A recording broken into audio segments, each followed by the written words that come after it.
singer songwriter John Legend. Now, we're not live on all of the platforms yet, but since you said that, I'll let you hear this real quick, and then we'll go live.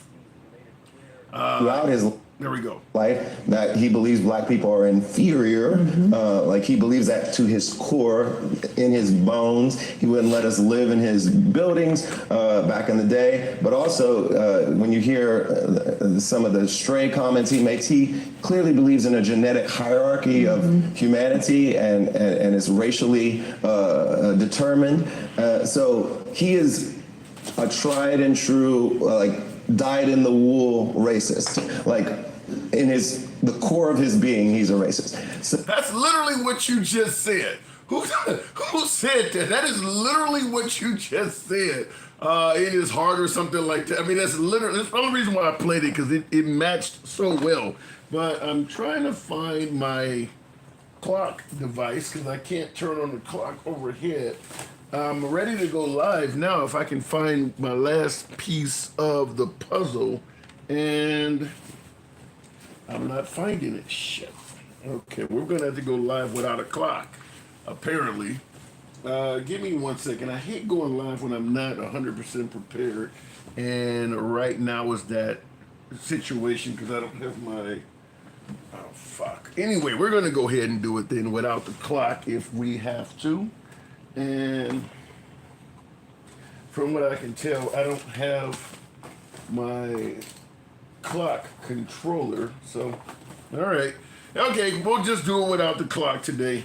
I like to be able to clock my guest so I know what's going on, and I don't want to have to go through the process of tearing everything apart to find my clock controller. So without the, oh, we got it. There we go. All right. So we're ready now. Okay. So I'll go ahead and cue up the program. What it says, us real black people don't vote for that pedophile Trump. Damn. All right. Let me go ahead and start the program in 3, 2, 1.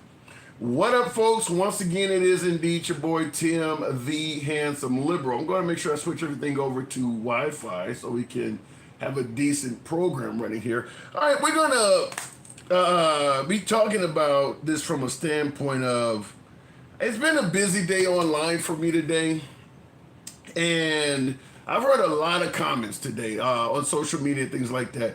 One of them being, and I don't know why my computer's all slow as it is. I gotta bring the new computer down here. But anyway, I've been hearing from many suggesting that President Trump is the best president we've ever had. And I do want to tackle it from that standpoint. I want to hear from you folks. Do you indeed believe Trump, what is he, number 47? He was also 45.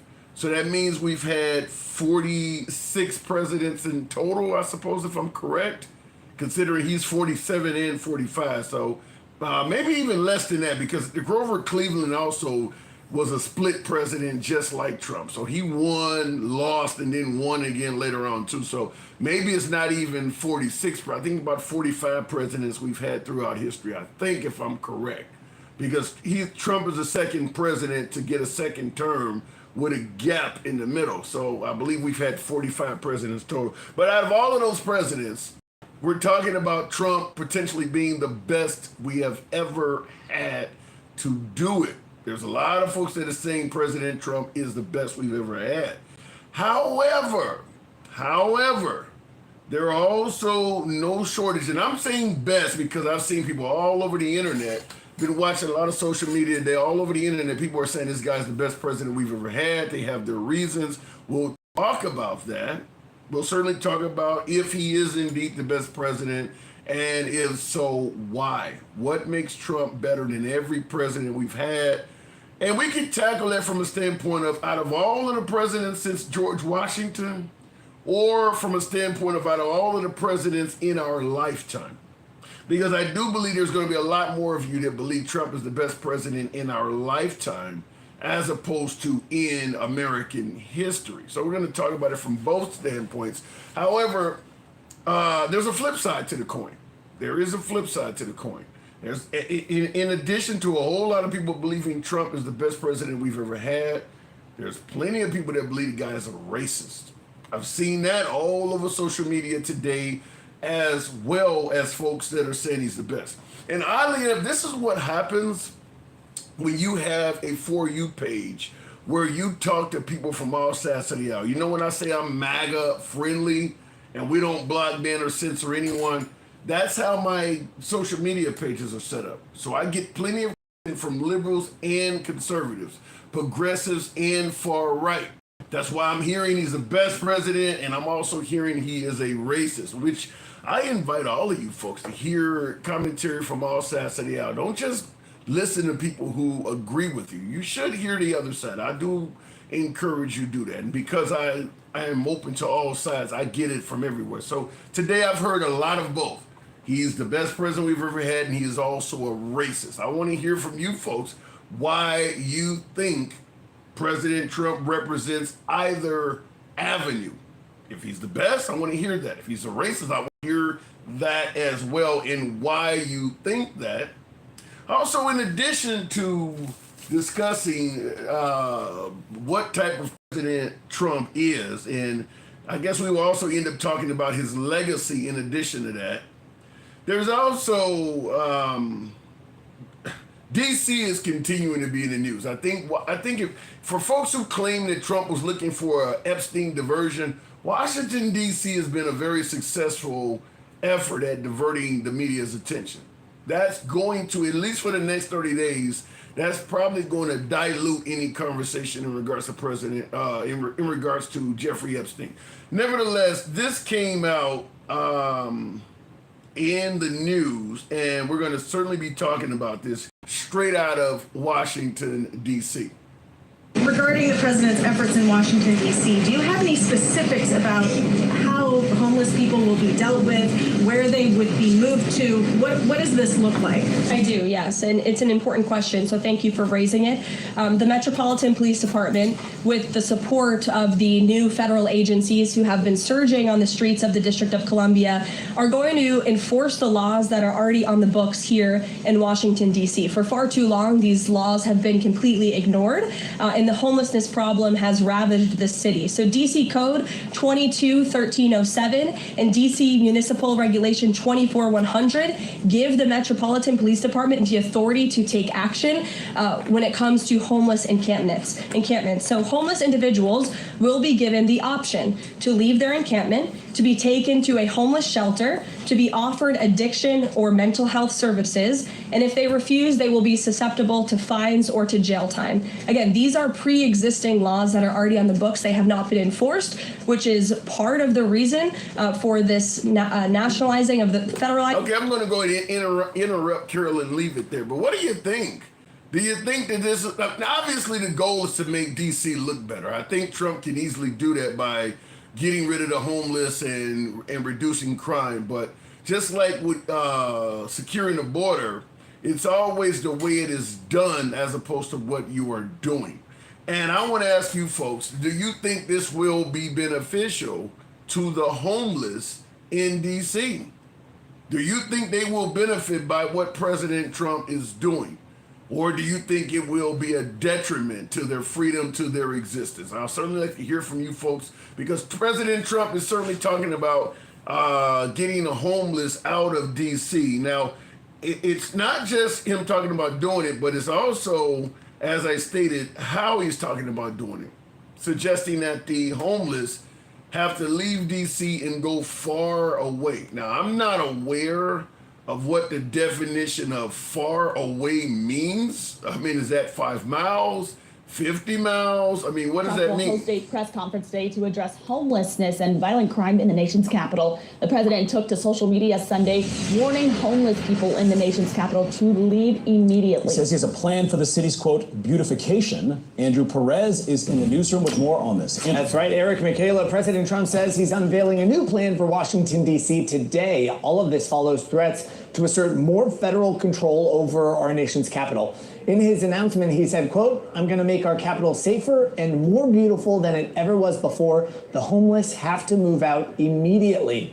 He also promised to give homeless people places to stay, but that it would be far from the capital. It's unclear at this point what the president's plan includes, but a source says he's been sending FBI agents on patrol with local officers. He can take over the district's police force in certain... So he's sending out FBI agents. I guess there would be more like law enforcement snitches to find out where the homeless are staying and things like that. Now, you heard the reporter say far away from the city. So what do? You forcibly put them on buses? I mean, do you pass anti-loitering laws? I mean, if a person is walking around on the street at 2 or 3 o'clock in the morning, because a homeless person can start just moving. If you're homeless and you don't want to be caught up in what Trump is doing, then you walk the streets at night until you can get away from the police and find a bush or something to lay in. So that probably means loitering is going to be enforced. Anti-loitering laws, you know, if you're on the street at 3 o'clock in the morning, expect the cops, especially if you don't look, you know, like you're going anywhere, you don't look like you have a lot of money, expect to be snatched up by law enforcement, at the very least detained and questioned as to your existence. Why are you here? Expect that to happen. That's how it goes. Because the homeless are probably, we know for certain all of the homeless are not going to agree with this. They don't all want to be put into Trump's far and away plan. So most likely they're going to be enforcing loitering laws. If they don't have them on the books, they're going to probably come up with some of them or something like that. Now, before I start taking calls and going in the box, most likely, I'm thinking Trump will succeed at making Washington, D.C. cleaner and better. I could also, now I'm going to go a step further and say I could also see this ending up with some re-gentrification of that area. Because if you get rid of the crime and you get rid of the homelessness, you're going to increase the desire to be there and live there.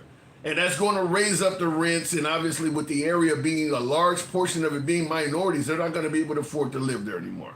So it's possible that some of DC could end up being regentrified. You guys know what I'm trying to say. I'm having a damn Biden moment. Anyway, it's possible that could happen. If you clean up the city and all of that type of stuff, and certainly if you're harassing people for loitering and shit like that, people are not going to want to be there. Those people are not going to want to be. You can make the area so undesirable that people do not want to be there. Very similar to what Alligator Alcatraz is supposed to do. The goal of Alligator Alcatraz is when you're there, you're filing an appeal, you've been grabbed up for being in the country illegally or overstaying your visa or being here undocumented, or your TPS or asylum claims have been denied. So you file an appeal. While you are waiting for your appeal to come to court, you are being detained. The goal is to put you in a facility that is so uncomfortable, so draconian, that as opposed to waiting for your appeal date, you just say, fuck it, I'll just go ahead and self-deport and go home, as opposed to living like this, living in these conditions until my appeal pops up in 6, 8, 9 months. The goal is to incentivize you to self-deport. That could happen in DC if you start, accosting people and harassing folks that are loitering and just treat them like crap. You could cause a lot of folks homeless in particular, to self-deport out of the area. That's likely what probably is the goal. Anyway, looking in the comments, MAGA are cowards. Damn. Somebody says MAGA is cowards. You guys are starting out awful already. By the way, tap the screen. Get the likes on up to 10,000. I appreciate that. 90% of homeless have warrants, really? And are holding illegal drugs. Arrest them, easy peasy. You believe 90% of the homeless population have warrants? You think it's that high? I don't know about that. That's pretty fucking high. 90%? Now, in addition to you saying that they're holding illegal drugs, a lot of them are narcotics users, but I don't think 90% of them have warrants. That's really, really high. Let me go straight to the box. We'll start the program off with Stick Darula. Good evening, Stick. 90%. Do you think it's that high? 90% of the homeless have warrants? Hell no, man. That dude was just talking shit out of the side of his mouth. He don't know what the hell he's talking about. Well, Talking about. but I mean, it is true that a lot of them are carrying narcotics, though, right? No, I wouldn't say that either, because you got a lot of veterans that are in there, and a lot of them do have mental issues, right? Okay. Whether it be initially, and that's why they're homeless, or whether it be over time, being homeless for so long, they develop mental issues. Yeah, but even veterans can get strung out on drugs. Would you not agree? And I would say yes, they can, Okay. but not at 90%. That's a damn lie. That's pretty high. That's, Yeah, that's pretty high. I'm not gonna do that. That's too damn high. Yeah. No, and no. But I'm glad that you're talking about what you're talking about with Trump and DC and the National Guard. Yeah.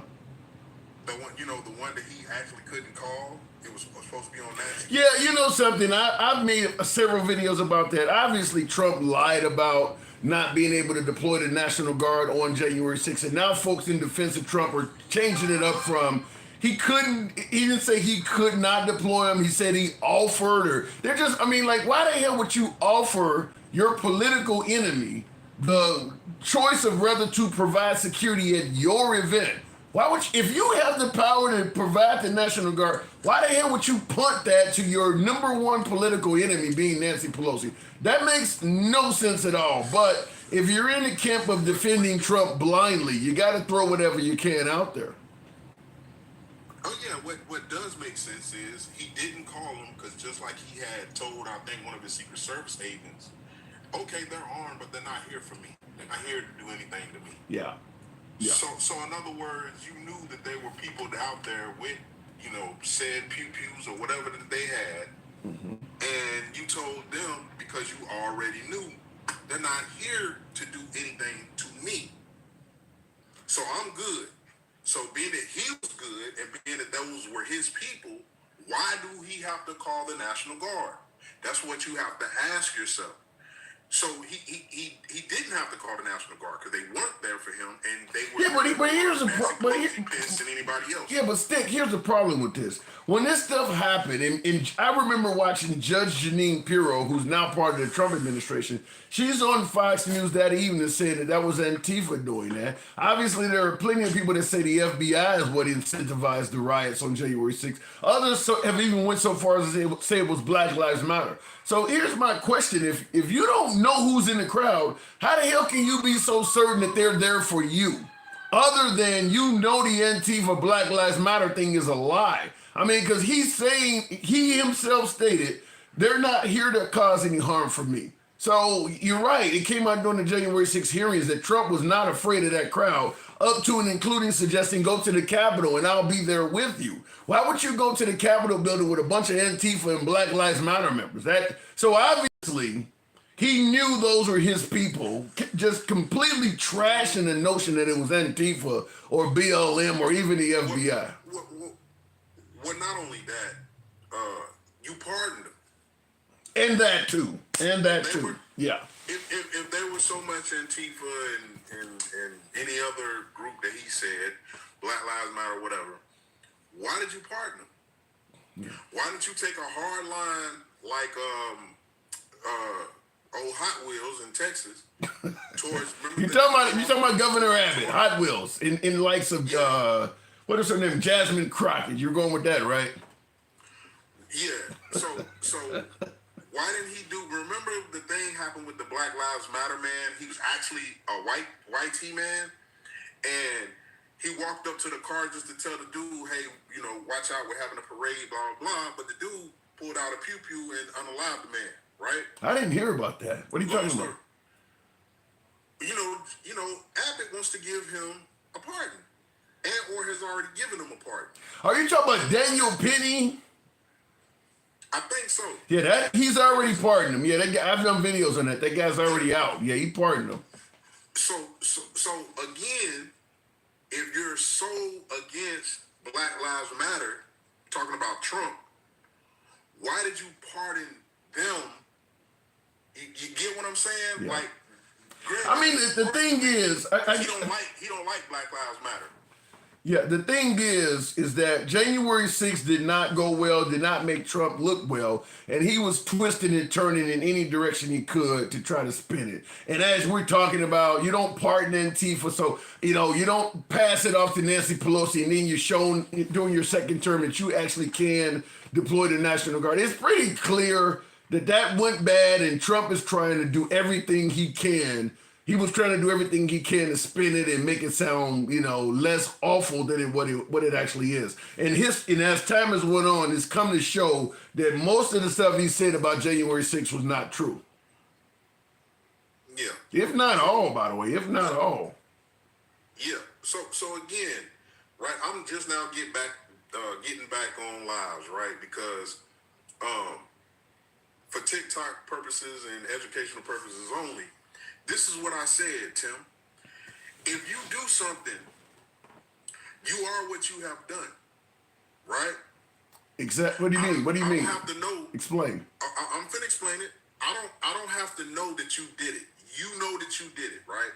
So if I know that such and such day I lied, but nobody caught me in the lie, but I know I lied. I'm a liar. Right? If I went to the store and I stole something and nobody knew that I stole it because I was so slick. Okay. I'm a thief. Okay, so with TikTok, they banned me because I said if Trump did those horrible, disgusting things to kids back when him and Epstein's were pals. Okay. He's a P3DO then and he's a P3DO now. There's nothing wrong with me saying that if he did it. Yeah, I mean, you don't have to go to court to be proven to be a schmurderer. The guy in Utah, Moscow, he unalived all those little young college students. Yeah. Drove away. That's in Idaho. That's in Idaho. Idaho. Now you tell me, Tim. Was he a smurderer when he did the deed, or was he a smurderer now that he was convicted? He was when he did the deed. I mean, but you have to be officially convicted. Otherwise, you have to say alleged. No, I get what you're saying, but what I'm trying to say is, Trump knows who he is. He knows what he has done. He tries to tell everybody that he don't believe that he did anything that needs forgiveness, but as we see all the time and every day, he should at least say sorry to people. Like the citizens that get deported.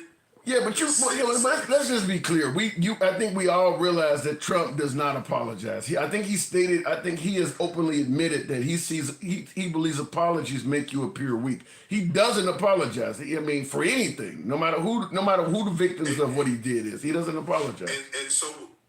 And so with that being said, which is sad commentary, with that being said, why aren't people waking up to see that this guy is a piece of shit loser?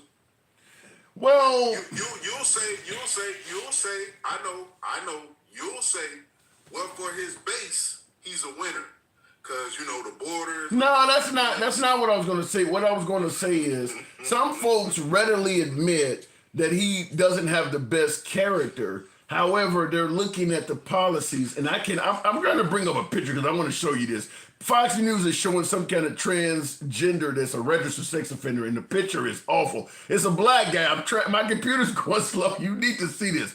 I'll bring it up in a minute, but I think what Trump supporters will say is that listen, he might not have the best character, but his policies are what's great for this country and is making the country great. So they can overlook some of the things he says or even some of the transgressions he's done in the past, because at the end of the day, the policies are great for the country. That's how they see it. Did I lose you, Stick? No, I'm here. Hold Okay. on just 1 second.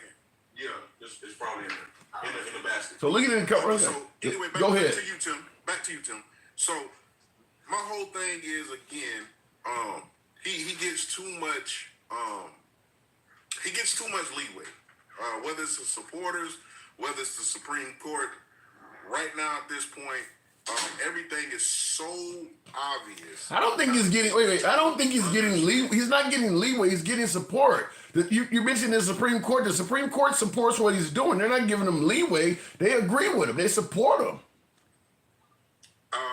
Not all 9 of them agree, but what Enough of them do. The ones that enough of them to win. Yeah. Yes, and those are mainly the ones that either the Republicans or Trump himself has picked. They're loyalists. It's not because Trump only picked 3. I mean, obviously Clarence Thomas is not a Trump pick, and he's probably better than anybody Trump picked. So I mean, he got Clarence Thomas in the bag. I don't think Alito was not a Trump pick either, and he also was in the bag. So you got those 2 plus the 3 people he picked. That's 5 right there. And then there's one that Bush picked that sometimes is not there, but for the most part, that's all 6 of them. So again, all of them were Republican picked, judicial Supreme Court people. Okay. That were picked by Republicans and or Trump. Trump is 50% of the 6. He picked 3 of them. Yeah. So again, they give him leeway. They know, just like they know right now that they're violating certain rights and oaths and any other thing with agreeing with some of the bullshit that he's putting out there, Tim. It's too obvious. Well, but they do believe. Listen, as I stated, regardless of how we're discussing Trump, I mean, the thing about it is they believe what the man is doing is best for this country, so they're willing to overlook some of that. Real quick, I was trying to bring this thing up. I wanted you to see this. My fucking computer. Anyway, but I believe that they believe what the guy is doing is in the best interest of the country. That is why. You're saying they agree with him or they're giving him leeway? No, they just think the guy is doing what's right for the country. Nah, never was to, never will. I really just can't give him no credit, and everybody still wants to give him credit on the border, probably including you. But it's the method, Tim, that makes it wrong. You don't think Trump? And I see your comment. Hold on. And Michael Galarian 4108. You said there's 9 justices. Yeah, not 6. No, he said half of the 6, but when he's saying the 6, he's talking about the 6 Republicans. We're not counting Natasha Brown and Sotomayor. We already know they're not going to vote with Trump. He's talking about the 6 Republican justices. Trump picked half of them. That's what he's talking about. That's not a true statement. It's not that they won't vote for Trump. They won't vote for wrong shit. Well, they lean to hurt people. Okay, we could. They lean right. They lean left rather. But stick. They lean left. So they're not okay. We can talk about not voting for what's wrong, but they're not gonna. They lean left. They're not going to vote for most of the stuff Trump talks about, even if it's not wrong. I'm gonna say it again, Tim. That's a lie in itself too. I don't really want to hear that no more about how they the same feather and they just they party lined and all of this stuff. No, you got judges that go by the Constitution. You got judges that go by their law books in the sense of what's right, what actually is the law, and then you got loyalists.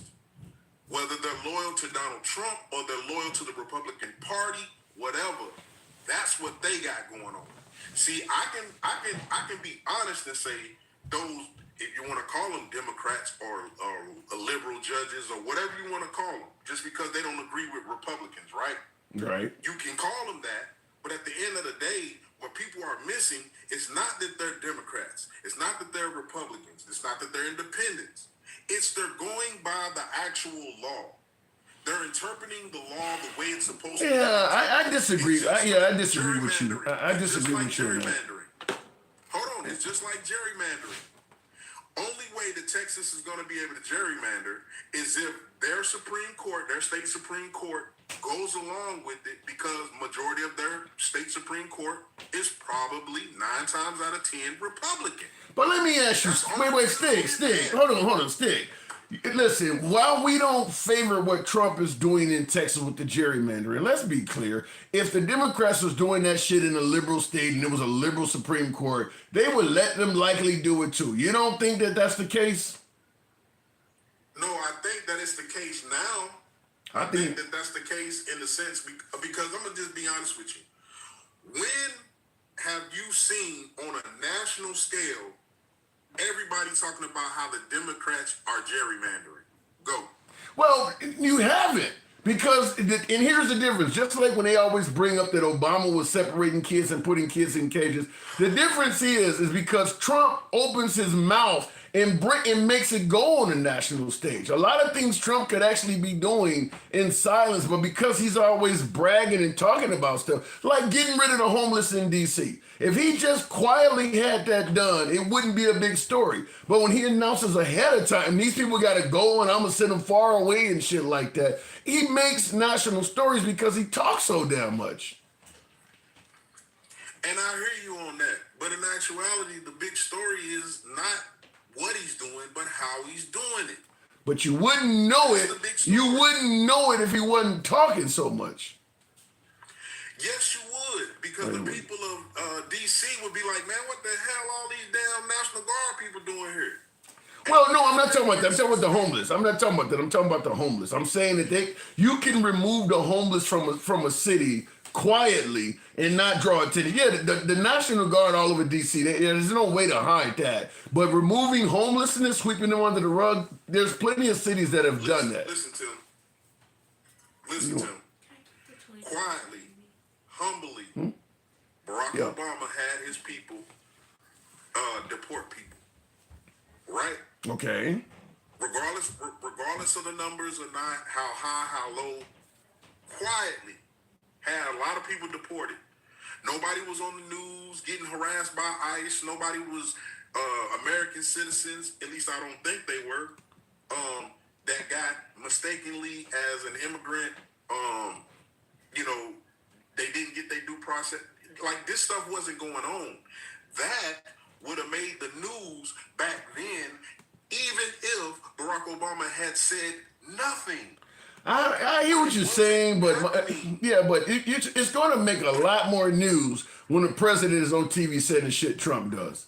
I mean, I think a lot of things that Trump has done that has drawn attention to him, that is positive or negative, it's mostly because of his mouth. You're right. Eventually, some things done in the dark will come to the light. But Trump stands in front of the light and says, I am God, hear me roar. So he's going to draw more attention to that stuff, and quicker. Because who knows how long it may have been before people discovered that they were sweeping homeless under the rug. But he stood forth and announced, I'm about to do this shit early. I mean, so you know before it even happens because he spoke up. I mean, he's making news stories by talking so much. I'll give you the last word because I got to move on. Okay, so being that you got to move on, I'm going to say it like how I think everybody needs to say it. They need to see it for what it is. They need to not have their blinders on. If you want to call yourself woke, then go ahead and call yourself woke because that's what it is. See it for what it is, man. Every move that he's made is strategic. Yeah. Now, we look at him as being a bumbling ass fool, but for him to federalize the national, not the national, but the DC police and put it under his control, to me, all that means is any Democrat in Congress, the Senate, or whoever else is in D.C., judges and all, at my direction, they will come and arrest your ass. Yeah. That's all it means. It don't mean nothing else. He ain't trying to do nothing with the homeless. Watch what I tell you. Just like they were supposed to be getting rid of illegal immigrants, and now they're arresting judges and lawyers. This is what that's for. It's not for the homeless. It's so he can already have the pieces in place. So when I say martial law, everybody's already in line. I already federalized in this city. These are my officers. All right. They're going to do what I tell them to do. And I got to speak on it because somebody else said something similar to what you're saying. I kind of agree with a lot of that. Stick, appreciate you coming through. Now, Tim, have a good one. you too. Now, real quick, so in regards to what he's talking about, many folks who have been suggesting that Trump is trying to somehow become a pseudo king of sorts believe that Trump is trying to use the city of Washington, D.C. as a virtual castle. What I mean by that is, if a king's in a castle and he's obviously surrounded so that enemies can't get to him if there's some sort of civil unrest and things like that. So if all of a sudden DC is federalized and there's military and things like that everywhere, and you kind of kick out many of the people, he kind of has a shielded environment that could expand for miles. I mean, who knows how far out he's doing this stuff. A lot of the buildings, federal buildings and things like that, they're closing down places and, firing everybody. I mean, he could be doing that. I'm not saying he is, but I'm saying what my last caller was saying. There is some element of validity to that. You're starting to hear that from people. Now, like I said, I do believe Trump draws a lot of attention to himself by just being so vocal about things, but I can see some of what my last guest was saying in regards to just literally having the power to do your will upon people, because he is essentially going to be the kind of like the mayor, well, not the mayor, but the governor all in one of this area. So even the mayor of DC is now kind of powerless under Trump's federal will. So yeah, they really can just have people arrested, moved around. Here's my personal advice before I go to the box and go back to the next callers. And by the way, tap the screen, get your boy on up to 25,000. Make that happen. Let your thumbs not be lazy. We'll start taking calls at that. My personal advice, certainly don't commit any crimes in DC. Not under this shit. Because the punishment is probably going to be draconian. So if you're in DC hitting licks, that needs to stop. You may find yourself doing prison time over petty crimes. So listen, you got the president wanting you held accountable. Whether we're talking due process, whether we're talking the punishment must fit the crime, don't assume any of that is going to be afforded to you. So that would be the first thing I would suggest, that anybody in DC that is hitting licks or committing crimes of any sorts, you need to stop. I would probably go further and suggest that if you are a criminal, if you have a warrant, leave the area. Your chances of being stopped, questioned, detained, bullshit arrests coming up probably are significantly higher now.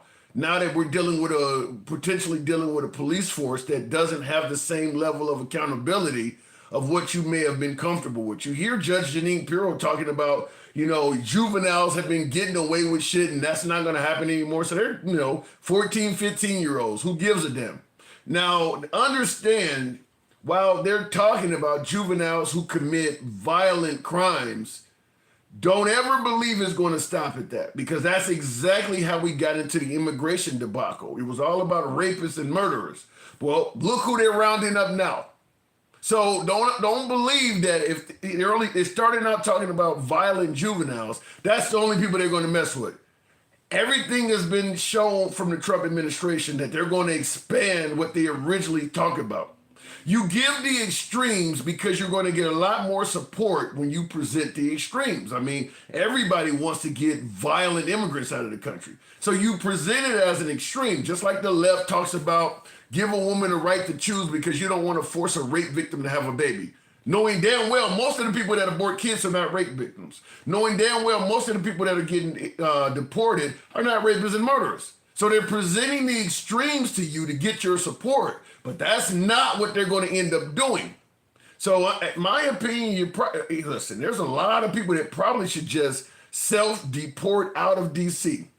And I hate to say it, but a lot of them are probably folks that look like me. That's just my opinion. You got warrants, you got a prior criminal history, you've been known to cause crimes and things like that. You probably need to leave that city, because the amount of cops sweating you is probably going to increase, and you're dealing with cops that just do not have the same level of accountability that you may have been afforded in the past. These are people that can kind of get away with all kinds of shit because they got the president as opposed to the regular judicial system that you were used to in a liberal city. You went from a progressive city to now operating under a far right leadership. There's going to be a lot of changes under that. A lot of changes under that. You're probably kind of in a situation now where you're somewhat unwanted. You're somewhat unwanted in town. So any excuse is better than none to get you out of here. So my guess is if you can leave, you probably need to leave. Sound like you are describing the shit-tator. I'm just giving you my humble opinion. If I'm wrong, damn it, I'm wrong. But this is the advice I would give to anybody that I cared about, a loved one or a family member. I would advise, if you meet any of the things that I just stated, reconsider, living and facilitating yourself in that area for now. Even just simply going to work there, I would suggest rethink going in that city. It's probably not going to be a good place to be for people like you. Anyway, looking in the comments though, Trump wants new field workers. Don't become one in that situation, because if you get incarcerated, you never know where it may go. Anyway, looking in the comments, yes, you are going to meet the suckers in Russia too with this. Okay, I don't know what you're saying there. NWA, New World Order, I guess is what you're saying there. Gen X is restructuring states for the digital slaveandia. Damn, that's a hell of a word. Tim, shit's about to pop off soon, in my opinion. Look, I don't want to say shit's about to pop off at that level, but I'm not going to deny that the writing is on the wall that it could. I'm not going to deny that. Tim, stop falling. Mike says, Tim, stop falling short of the whole picture.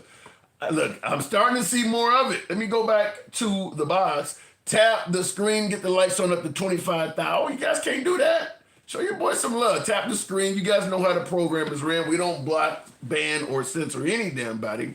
We remain MAGA friendly. And I do want to hear some MAGA on this. I want to hear from some MAGA, because I know a lot of MAGA certainly favor what's going on in D.C. So I do want to hear from some of you folks as well. Grumpy, is that Grumpy? Grumpy what? I don't see the name of that. Good evening. Grandpa. Okay, fair enough. What am I getting wrong? Now, my description of... First of all, a lot of people have their heads up their asses and they're not looking at the big picture. All right, when you're talking about the homeless, first of all, DC doesn't even register on the top 20 as criminal elements. Then you talk about the homeless. What's Trump going to do? Take and create alligator Alcatraz for the homeless? That is exactly what he's going to do. But more so than that, you got to look at the big picture. He can deploy the military out there for 30 days, correct? And then beyond that, he has to get congressional approval, which will almost certainly happen. Congress, if he wants to go beyond 30 days, I think we both would agree that Congress will let that happen. Yeah, but you see, here's the thing. He's going to go to Congress and say, look how good that I've done. Look how the crime is down, even though it isn't. The crime's still going to be there and everything else. But he's going to say, it isn't, just the same way as he says everything else. So what's going to happen is he's going to go and get military in all these different cities. That is his way of getting people, the military set up for martial law. He is trying to become a king, a dictator. That is exactly what this shit's all about. I don't give a rat's ass how you look at it. And last night I was trying to get on, but I didn't when, what is her name? Grandma was ripping you a new asshole. She is 100% right. This is all a shit show.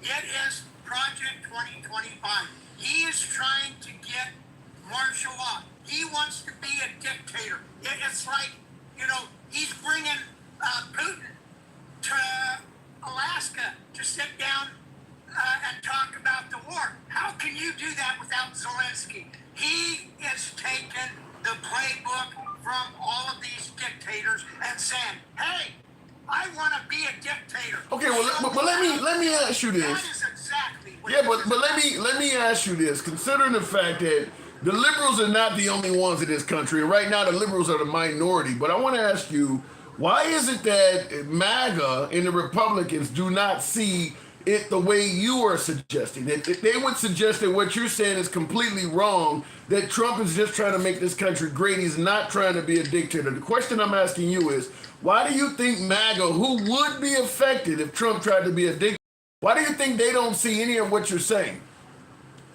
Because they're drinking the goddamn Kool-Aid. That is exactly what it is. They're drinking the Kool-Aid.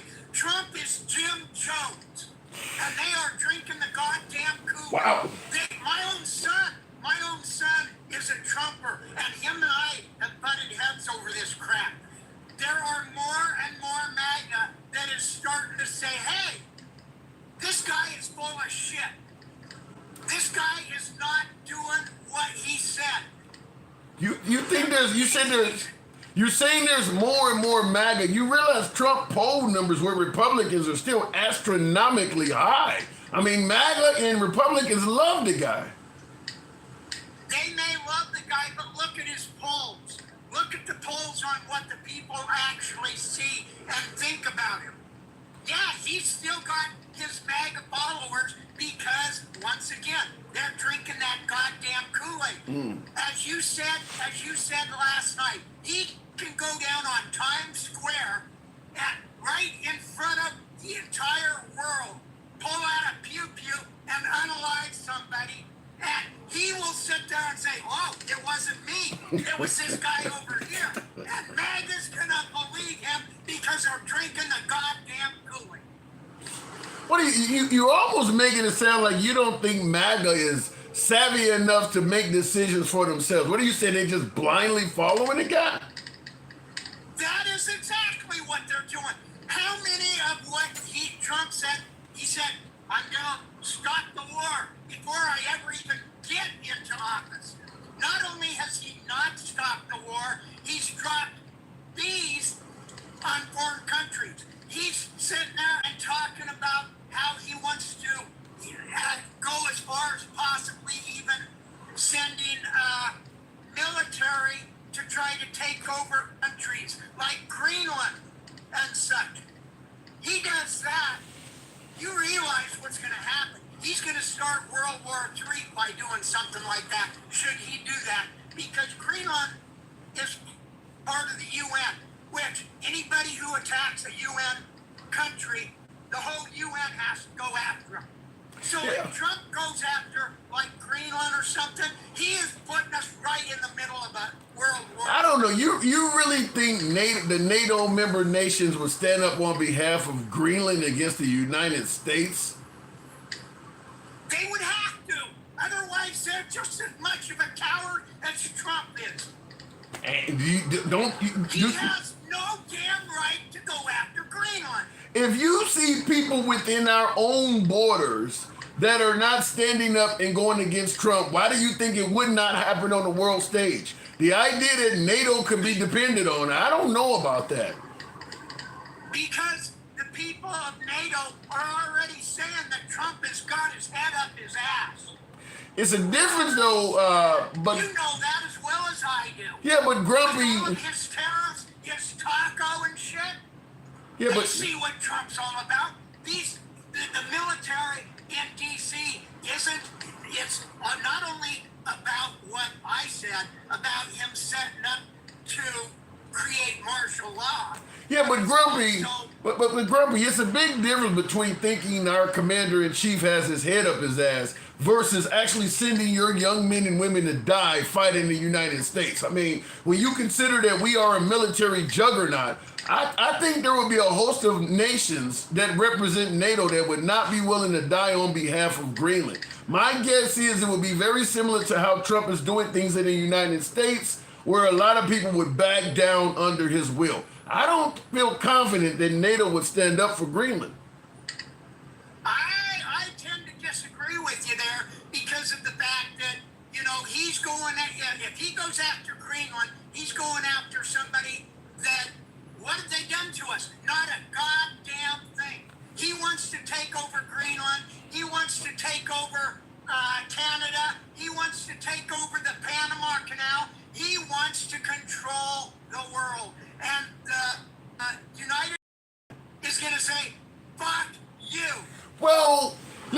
you how this works. One of the things that has really been beneficial for Trump is he is transactional. He's like the king of quid pro quo. That's why a lot of folks in this country are willing to work with him, because if you work with him, he will greatly reward you. That's why a lot of them are in power and they're being rewarded.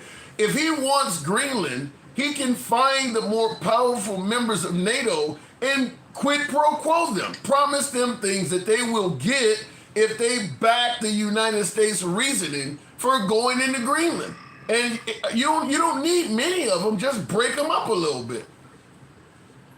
Yeah, but what I'm saying is that is how world wars start. You get somebody like that pulling that kind of crap, and then he may not get all of the NATO to go follow him, but there'll be, there may be some that do, but I think there'll be more that say, no, you're overstepping.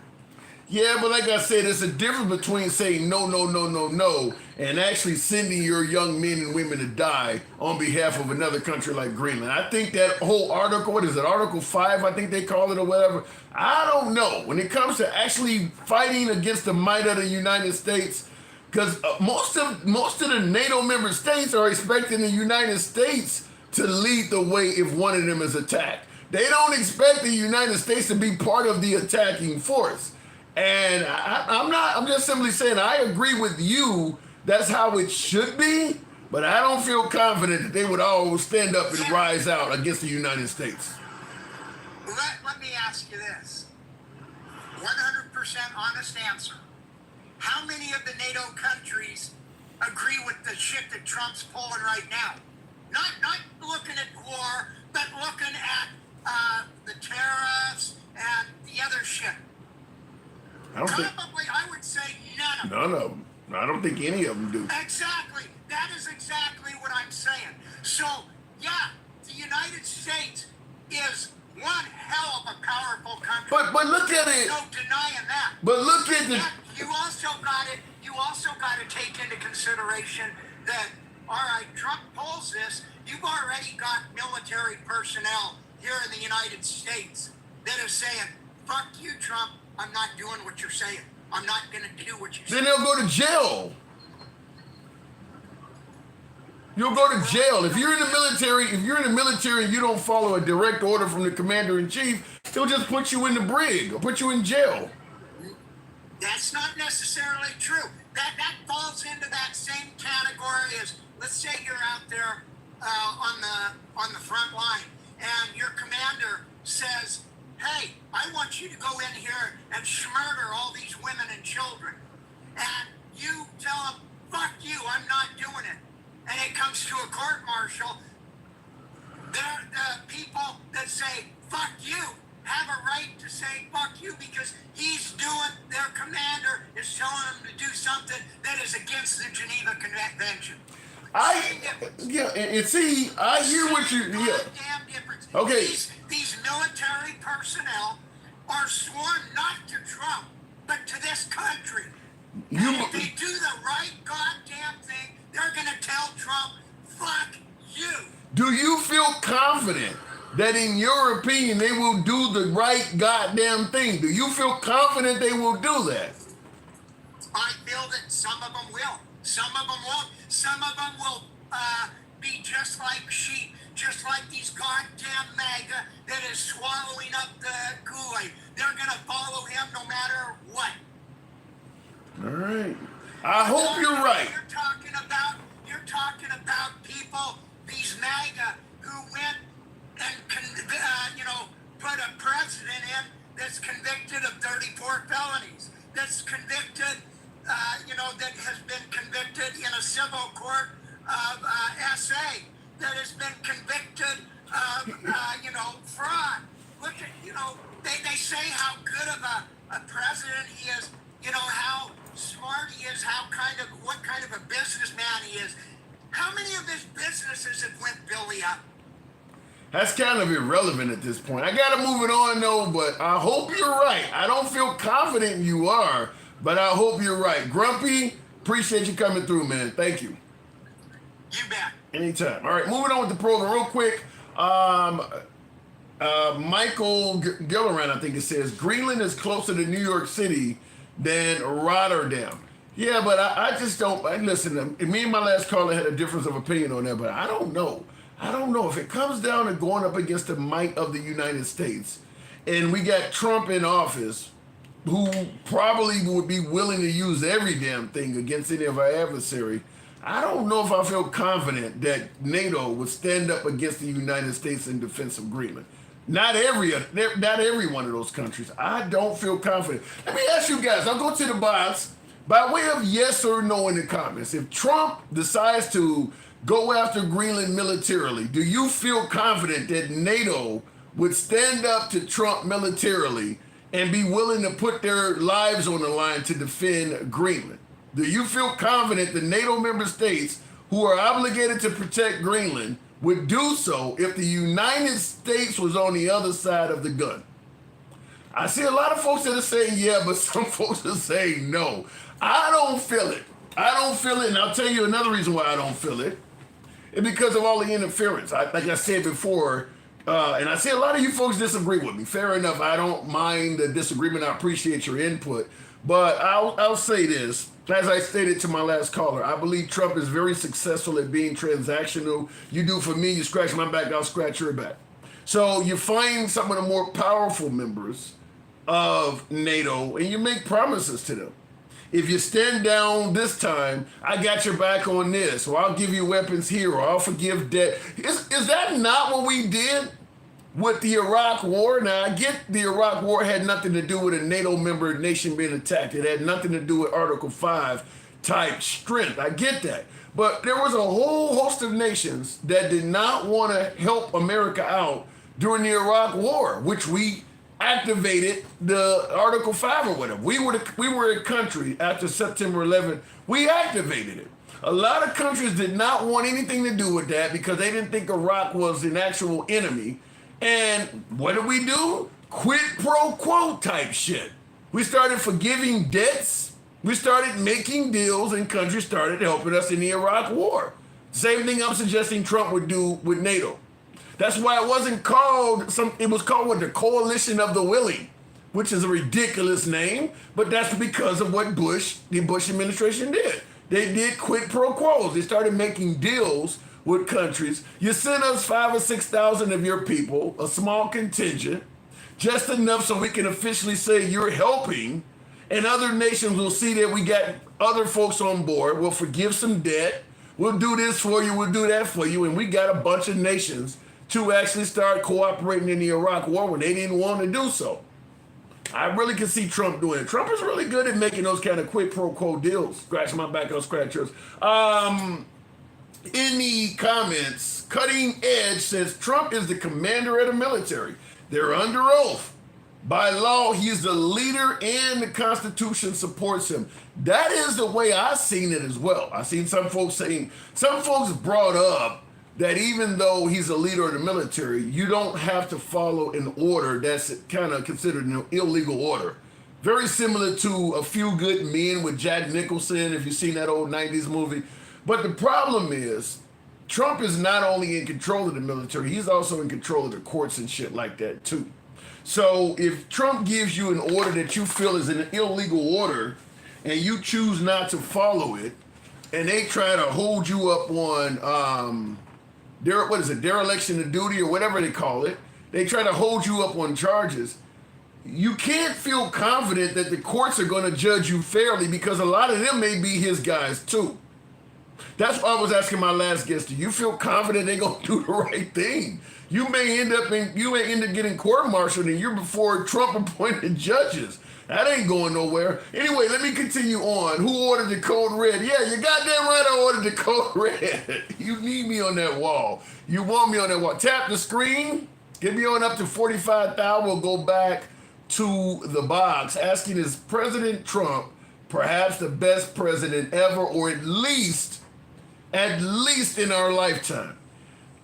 Gangsta Grandma, you were called out for my last caller who agrees with you.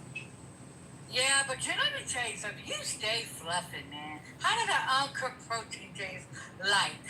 How does does it taste like vinegary and shit? What is it? Because you be fluffing. I can't stand you sometimes. I really can. What the hell have I said today that's constituted fluffy? Well, what you be saying every damn day? You be fluffing. You don't get you cannot. You don't have the kahunas to go against the bitches and say, hey, you know what? This is what this is all fucked up, and it's not what it is. You don't even give them the fucking facts. You let them spew the shit every fucking day. And you know what? I had a little maggot in my inbox thinking he's gonna whoop my ass. You know what I told him? I said, bring it. And I said, I'll put you on a damn t-shirt. I ain't afraid. I'm about that life. You had MAGA. These maggots really don't. Because they think that us blue is gonna carry and shit. I stay strapped. You had. Wait. Let me make sure I confirm that you had MAGA in your inbox voicing threats to you. Yeah, because you know why? Because I tell them the fucking truth. I tell them they're inbred. They fuck their mamas. They don't even know who their mama is. Could be their sisters. You know what I'm saying? They just big mad because I call their asses out. I give them the same fucking energy. See, you don't give them the same fucking energy. The racist, the no good, the broke. You know what I mean? They voted against no fucking answers. That's how special, how dumb-dumbs they are. Well, you know what I mean? well, when you ever seen the suckers, dum-dums, that's what they are. When you suggest I don't give them the same energy, maybe that's why I don't have them in my inbox talking shit like that. It's because I respect everybody. Why would you expect somebody to don't respect your black ass, dum-dum? MAGA, on this program, most MAGA respect me. Certainly the ones that come up and I talk to. No. See, they smile in your face and they'll stab you in the back. You know what I mean? That fat fuck that you had yesterday on your live, right? Oh, well, I'll have you cutting up my cookout. Oh, white people can cook. Yeah, they'll put you in a tree. You talking about Gen What's X? wrong with you? Oh, they respect me. No, they don't, bitch. No, they don't. They don't like your black ass. They'll put you in a tree in New York second. Do you believe that all MAGA are capable, as you say, of putting me in a tree? They put any of us in a fucking tree. I told your ass that they're coming for us. And look what they're doing in D.C. They're coming for us. Did you even notice? You do understand. Do you not understand? Do you not understand that not only does a lot of black MAGA have friends that are black, that not only a lot of whites that are MAGA have black friends and relatives, they also have black folks that voted for Trump. You see all of these folks as putting people in trees? The fucking special, the one that voted for Trump, the black maggots and the Latinos and shit, they have special ed dropouts. You feel what I'm saying? They want to be white so bad. They like to cook protein up their ass. They like to cook protein in their mouth. They want to be white so bad. They're house ninjas. What about Get that whip after their asses. What about the possibility that both whites and blacks voted for Trump simply because they wanted a secure border and they wanted a better economy? Really? Does that? The black people, the morons, mostly the black men, the morons, they don't like black women, period. You feel what I'm saying? They're the ones that go, I gotta be obsessed with Trump. Oh, he shows manly. He shows the manly. Bitch, please. They didn't like the fact that black women stood up and said, vote for her. It's coming. The shit is going to hit the fan. Oh, no, the black man's like, yes, master. I got to get the whips and the chains. I got to get that cook protein in my fucking... Gangsta, you might be overstated. There are legitimate... Why do you want to say that? Because it's true. This is the fucking truth. There are... Wait, hold on. I know your ass because you like to uncooked protein all up in your shit, and you like the AKA black. I'm going to say what I say on every show. There is legitimate reasons that have absolutely nothing to do with hate or racism to vote for Trump. There are legitimate reasons to vote for Trump. Legitimate reasons. Bullshit. This time it was about hate. This time it was about fucking hate. What the fuck that motherfucker wanted to give to the fucking poor people? Not a goddamn fucking thing. He said it. They drank his uncooked fucking protein. They drank it and they goggled it. You know why? Oh, he's gonna drop the fucking groceries. Oh, the gas prices. Oh, no, bitch. He never was gonna do that. You know why? Because they wanted the racism. They liked it. They wanted the Hispanic community out of here. They don't like our asses. Tim, You're telling me get that shit out your mouth and release it. They don't. you're saying 100% of MAGA voters do not like people like us and voted based on hate. 100% of You them. walk like a fucking duck, you talk like a fucking duck, you crack like a fucking duck. You a crack. You a duck. I think that's Hey, really. look at the bitch rolling her fucking eyes. See, these are the white women, duck. The white women that voted for them. Yeah, you racist too, bitch. Yeah. I think you're being a tad unfair. Hold on, gangster. No, I'm Hold not. on, hang on, hold on. Real quick in the comments, Cutting Edge says, read the Constitution and speak with knowledge, not with hatred and without evidence, because at the end of the day, without evidence, the judge won't care if you don't have the evidence. True, but if you do have the evidence and the judge leans a certain way politically, they still may not vote. They may not rule in your favor. Is what I'm saying. Otherwise, I would agree with you. But if you just like, What's funny though is I'm crouching out. I'm not crouching out. I am stating facts. That's what that motherfuckers don't think. They are the idiots, the fucking complete morons. Their mama smoked too goddamn much with their asses. They're interbred. They don't even know what crashing out is to fucking someone stating the fucking facts. That motherfucker don't like none of us. Why do you think he's only going into black cities? Huh? Why? Why is he not taking where the most of the crime is in the red state? Why is he not okay, let me ask you a simple question, because this is what Trump is stating. A lot of his supporters, MAGA, have stated this as well. That our nation's capital, which is recognized by the entire world, should not be a crime-riddled city, and it should be safer than navigating the nation's capital. Is that not a legitimate statement? Why is he not in jail then? Why Huh? is he not in jail? He's a rapist. Why is it the president not in jail? He's a rapist. Yes. He's a pedo. He has 34 count of felonies on his ass. Why is he not in jail? Isn't he calling the kid a black? Well, he was not convicted of most of the stuff you just stated. Yes, he has 24 convictions. Yes, he does. You called him Yes, you called him He essayed that woman and it was civilly. Shut your ass up. you called him a rapist and you called him a pedo. He has not been criminally convicted of either one of those things. He got civilly, dipshit. You don't go to jail for a civil charge, gangster grandma. That's financial. No shit, but he got convicted of it. He Dipshit. didn't. He was. They ruled against him in civil court. That doesn't mean you can call him a. Means he isn't. Oh my god. He's liable, Pookie. Girly pop. He's liable. Okay. What does that mean? What does that mean when you say liable?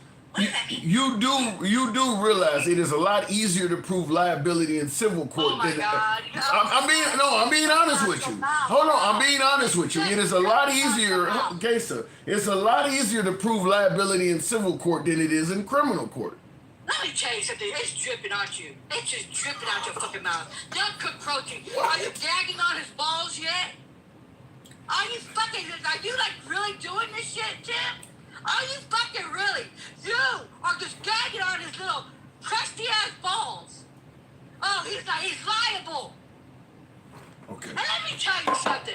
He is in those damn files. He's doing everything he can with his uncooked ass. Everything he can to get everybody to stop talking about the Epstein files. Why do you think that is, Pookie? Why do you think that is? Because the motherfuckers on him. Well, there is a possibility that he could be. Here we go. Well, there is a possibility. Well, God damn! I'm trying to respond. Can you black this show? Can you be a black man? Instead of having cum come out your fucking mouth, can you do that at least one time? You want One me? goddamn fucking time. Does being a black man mean I have to endlessly bash the current president? If I was a black man, I sure would be bashing because they're coming for your black ass. Dude, what? Do you think he's coming for a white ass man? Fuck no. Is he really? Is he calling the po-pos after them? What? Fuck no. Let me ask you. He's not. Let me ask you this question. What have you seen from Trump to make you suggest that he's coming for all black people? Well, are you fucking serious? I'm asking. Are you fucking serious? I'm asking. It's just dripping out your mouth. I'm It's like, asking. you know, like salmonella. I'm asking. Salmonella. Okay, I get all that. What has he done to make you suggest everybody black should be fearful of Trump coming for them? What has he done? What did he just do to DC? What did he do to LA? LA? What did he do to them? He sent the National fucking Guard there. He sent the damn Marines to LA.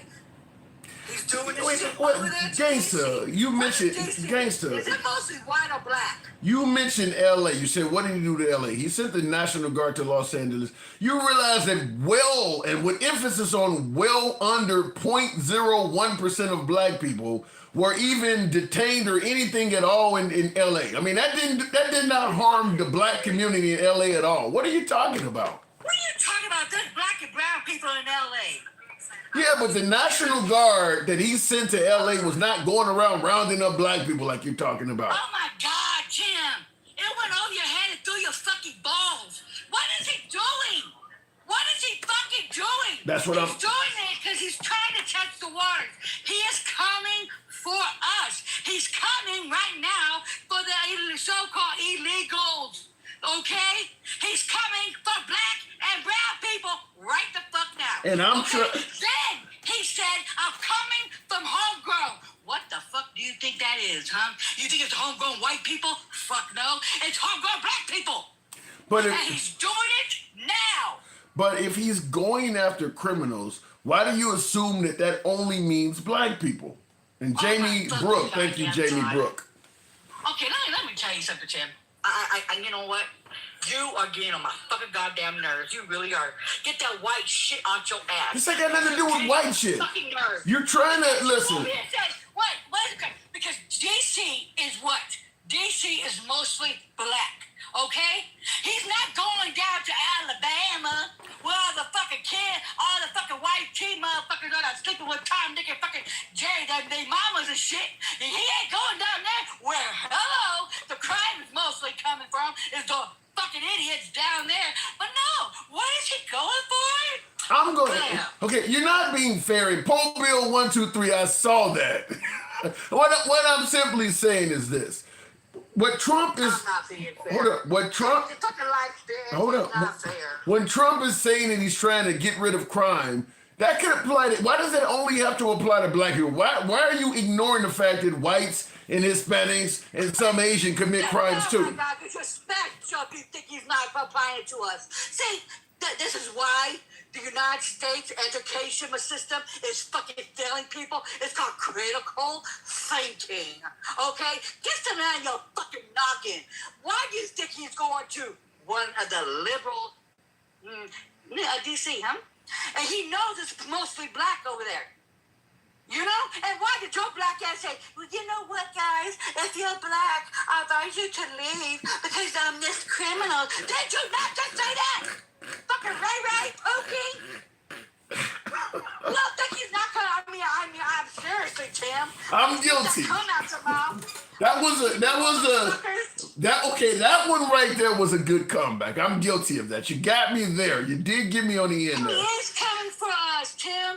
He is. And you know what? It's so fucking shitty.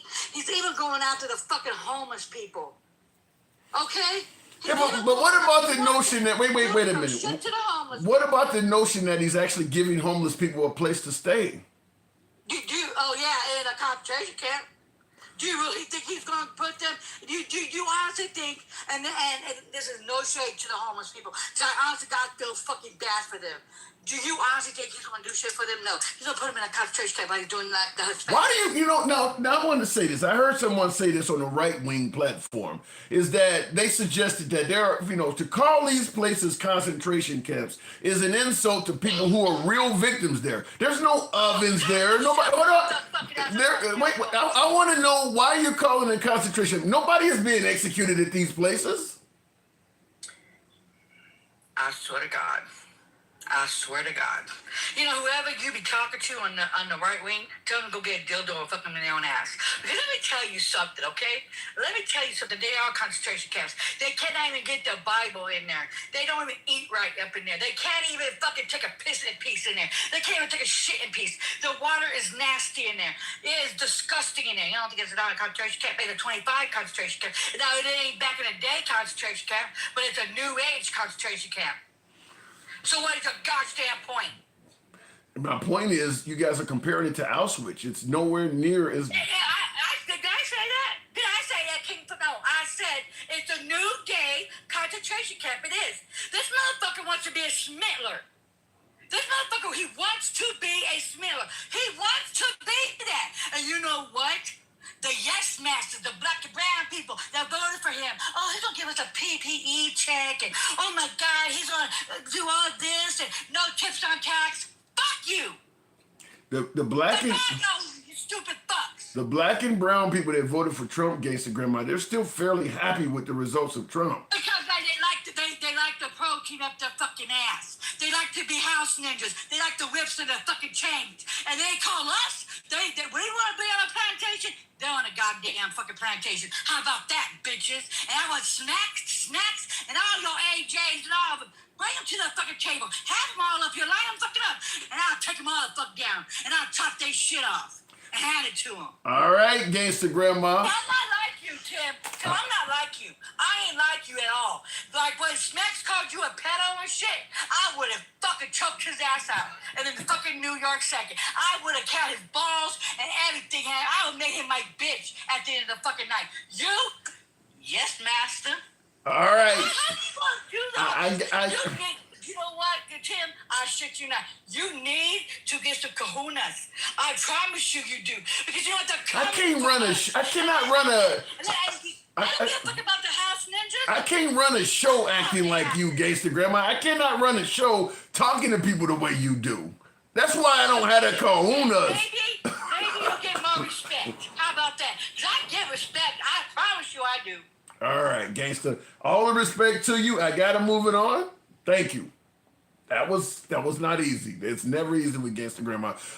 Looking in the comments, she better move because the redistricting of America is going to, what do you say? Is going red, deep red.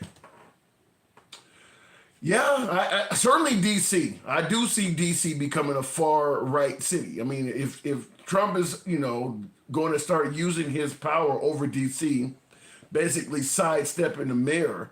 I mean, the mayor in D.C. is a progressive city. Trump openly admitted he hates all Democrats. So it's going to probably be a very uncomfortable place to live.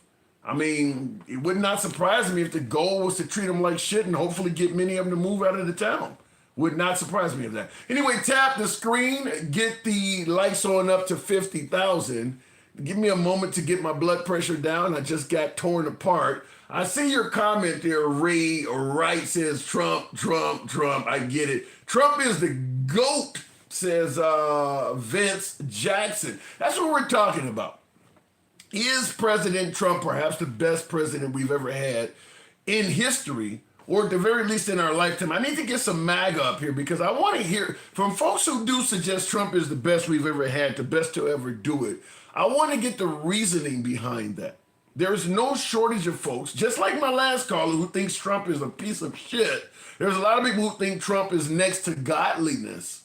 So I do want to hear from some MAGA giving me the exact opposite of what, say, my last caller gave me, or my last two callers, by the way. I want to hear what makes Trump the best president in history. I do want to hear that. Early on, they have immigrants washing up on shores, cleaned up, and there's no way you can tell me they were not pushed off those military planes into the ocean. You believe that they deported immigrants, and as opposed to taking them anywhere, they took them out to sea and just pushed them out of the aircraft into the ocean, leading to their bodies to wash up?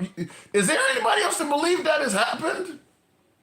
Now, because keep in mind, we do have some immigrants that came here illegally, entered the country illegally from countries that will not take them back. So you can't deport them back if their country does not take them. So I'm going to ask, because that's a shocking statement. Is it possible that we had immigrants that we could not return and we would do something like that? Where you fly them out over the ocean and you just dump them in hopes that the sea claims them and perhaps their body? Wow, that's awful. I have not heard even at the conspiratorial level of something happening like that, but I know I have heard that other governments have done stuff like that. It has happened. I'm trying to see what country it is. We sold some aircraft to a country and was able to prove that there are other countries that have done that. There are other countries that have actually taken people out to sea and just pushed them out of the aircraft. It has happened, and you're not going to survive out in the middle of open water. It has happened. But I don't know about the United States doing it. Looking in the comments, I bet you don't get one caller who can give you facts about Trump being the best. Well, I sure want to hear from one.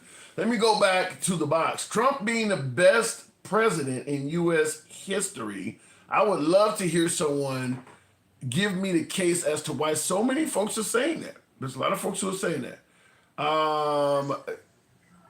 What is the name there? Tamar? Yes. Good evening. Best president in history. What say you? No way. What about best president in our lifetime? No way. Is he at least doing a good job? I mean, no. Damn. But he's got his people with him. Everybody rides for him. Why would they ride for a man that ain't doing a good job? Yes, that's what I mean. As far as like, they're like brainwashed.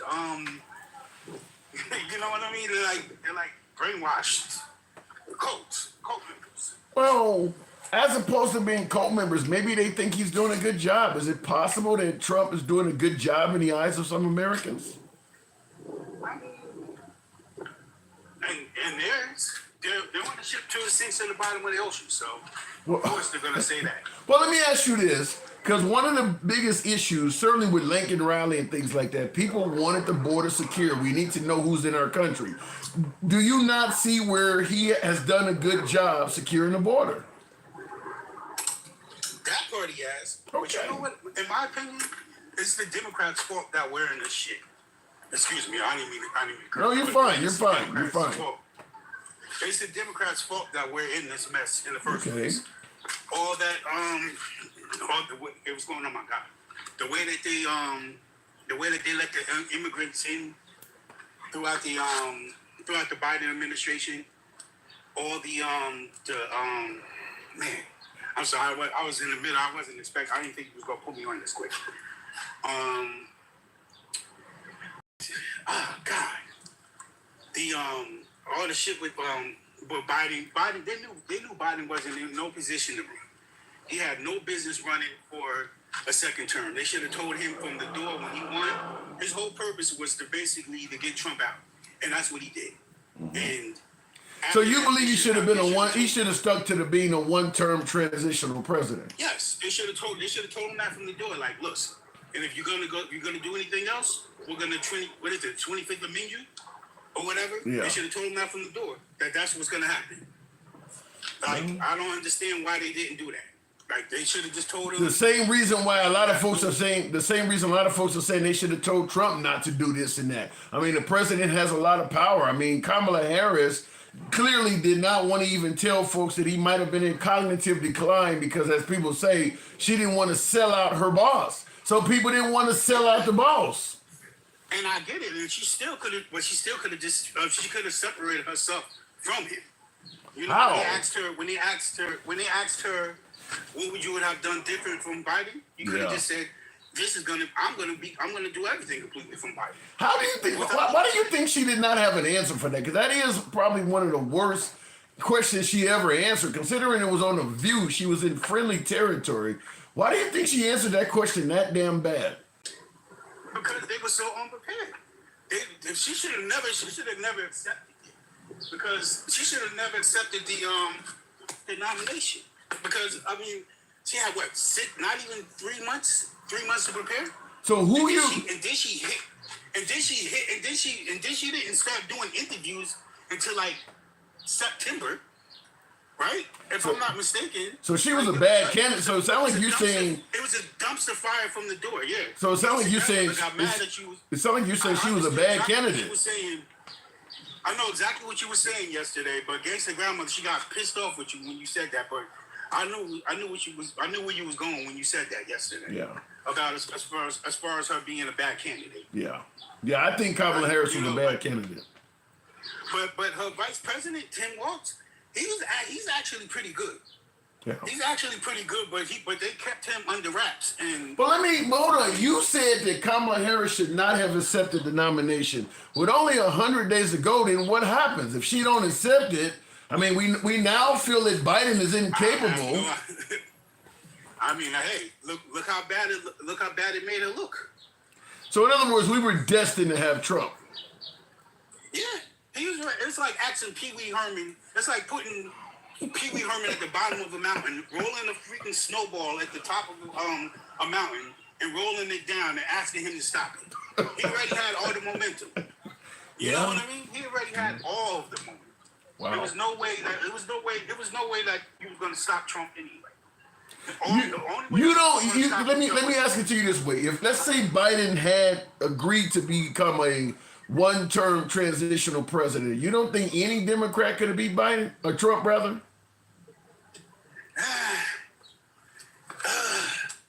Maybe what's the guy in Pennsylvania?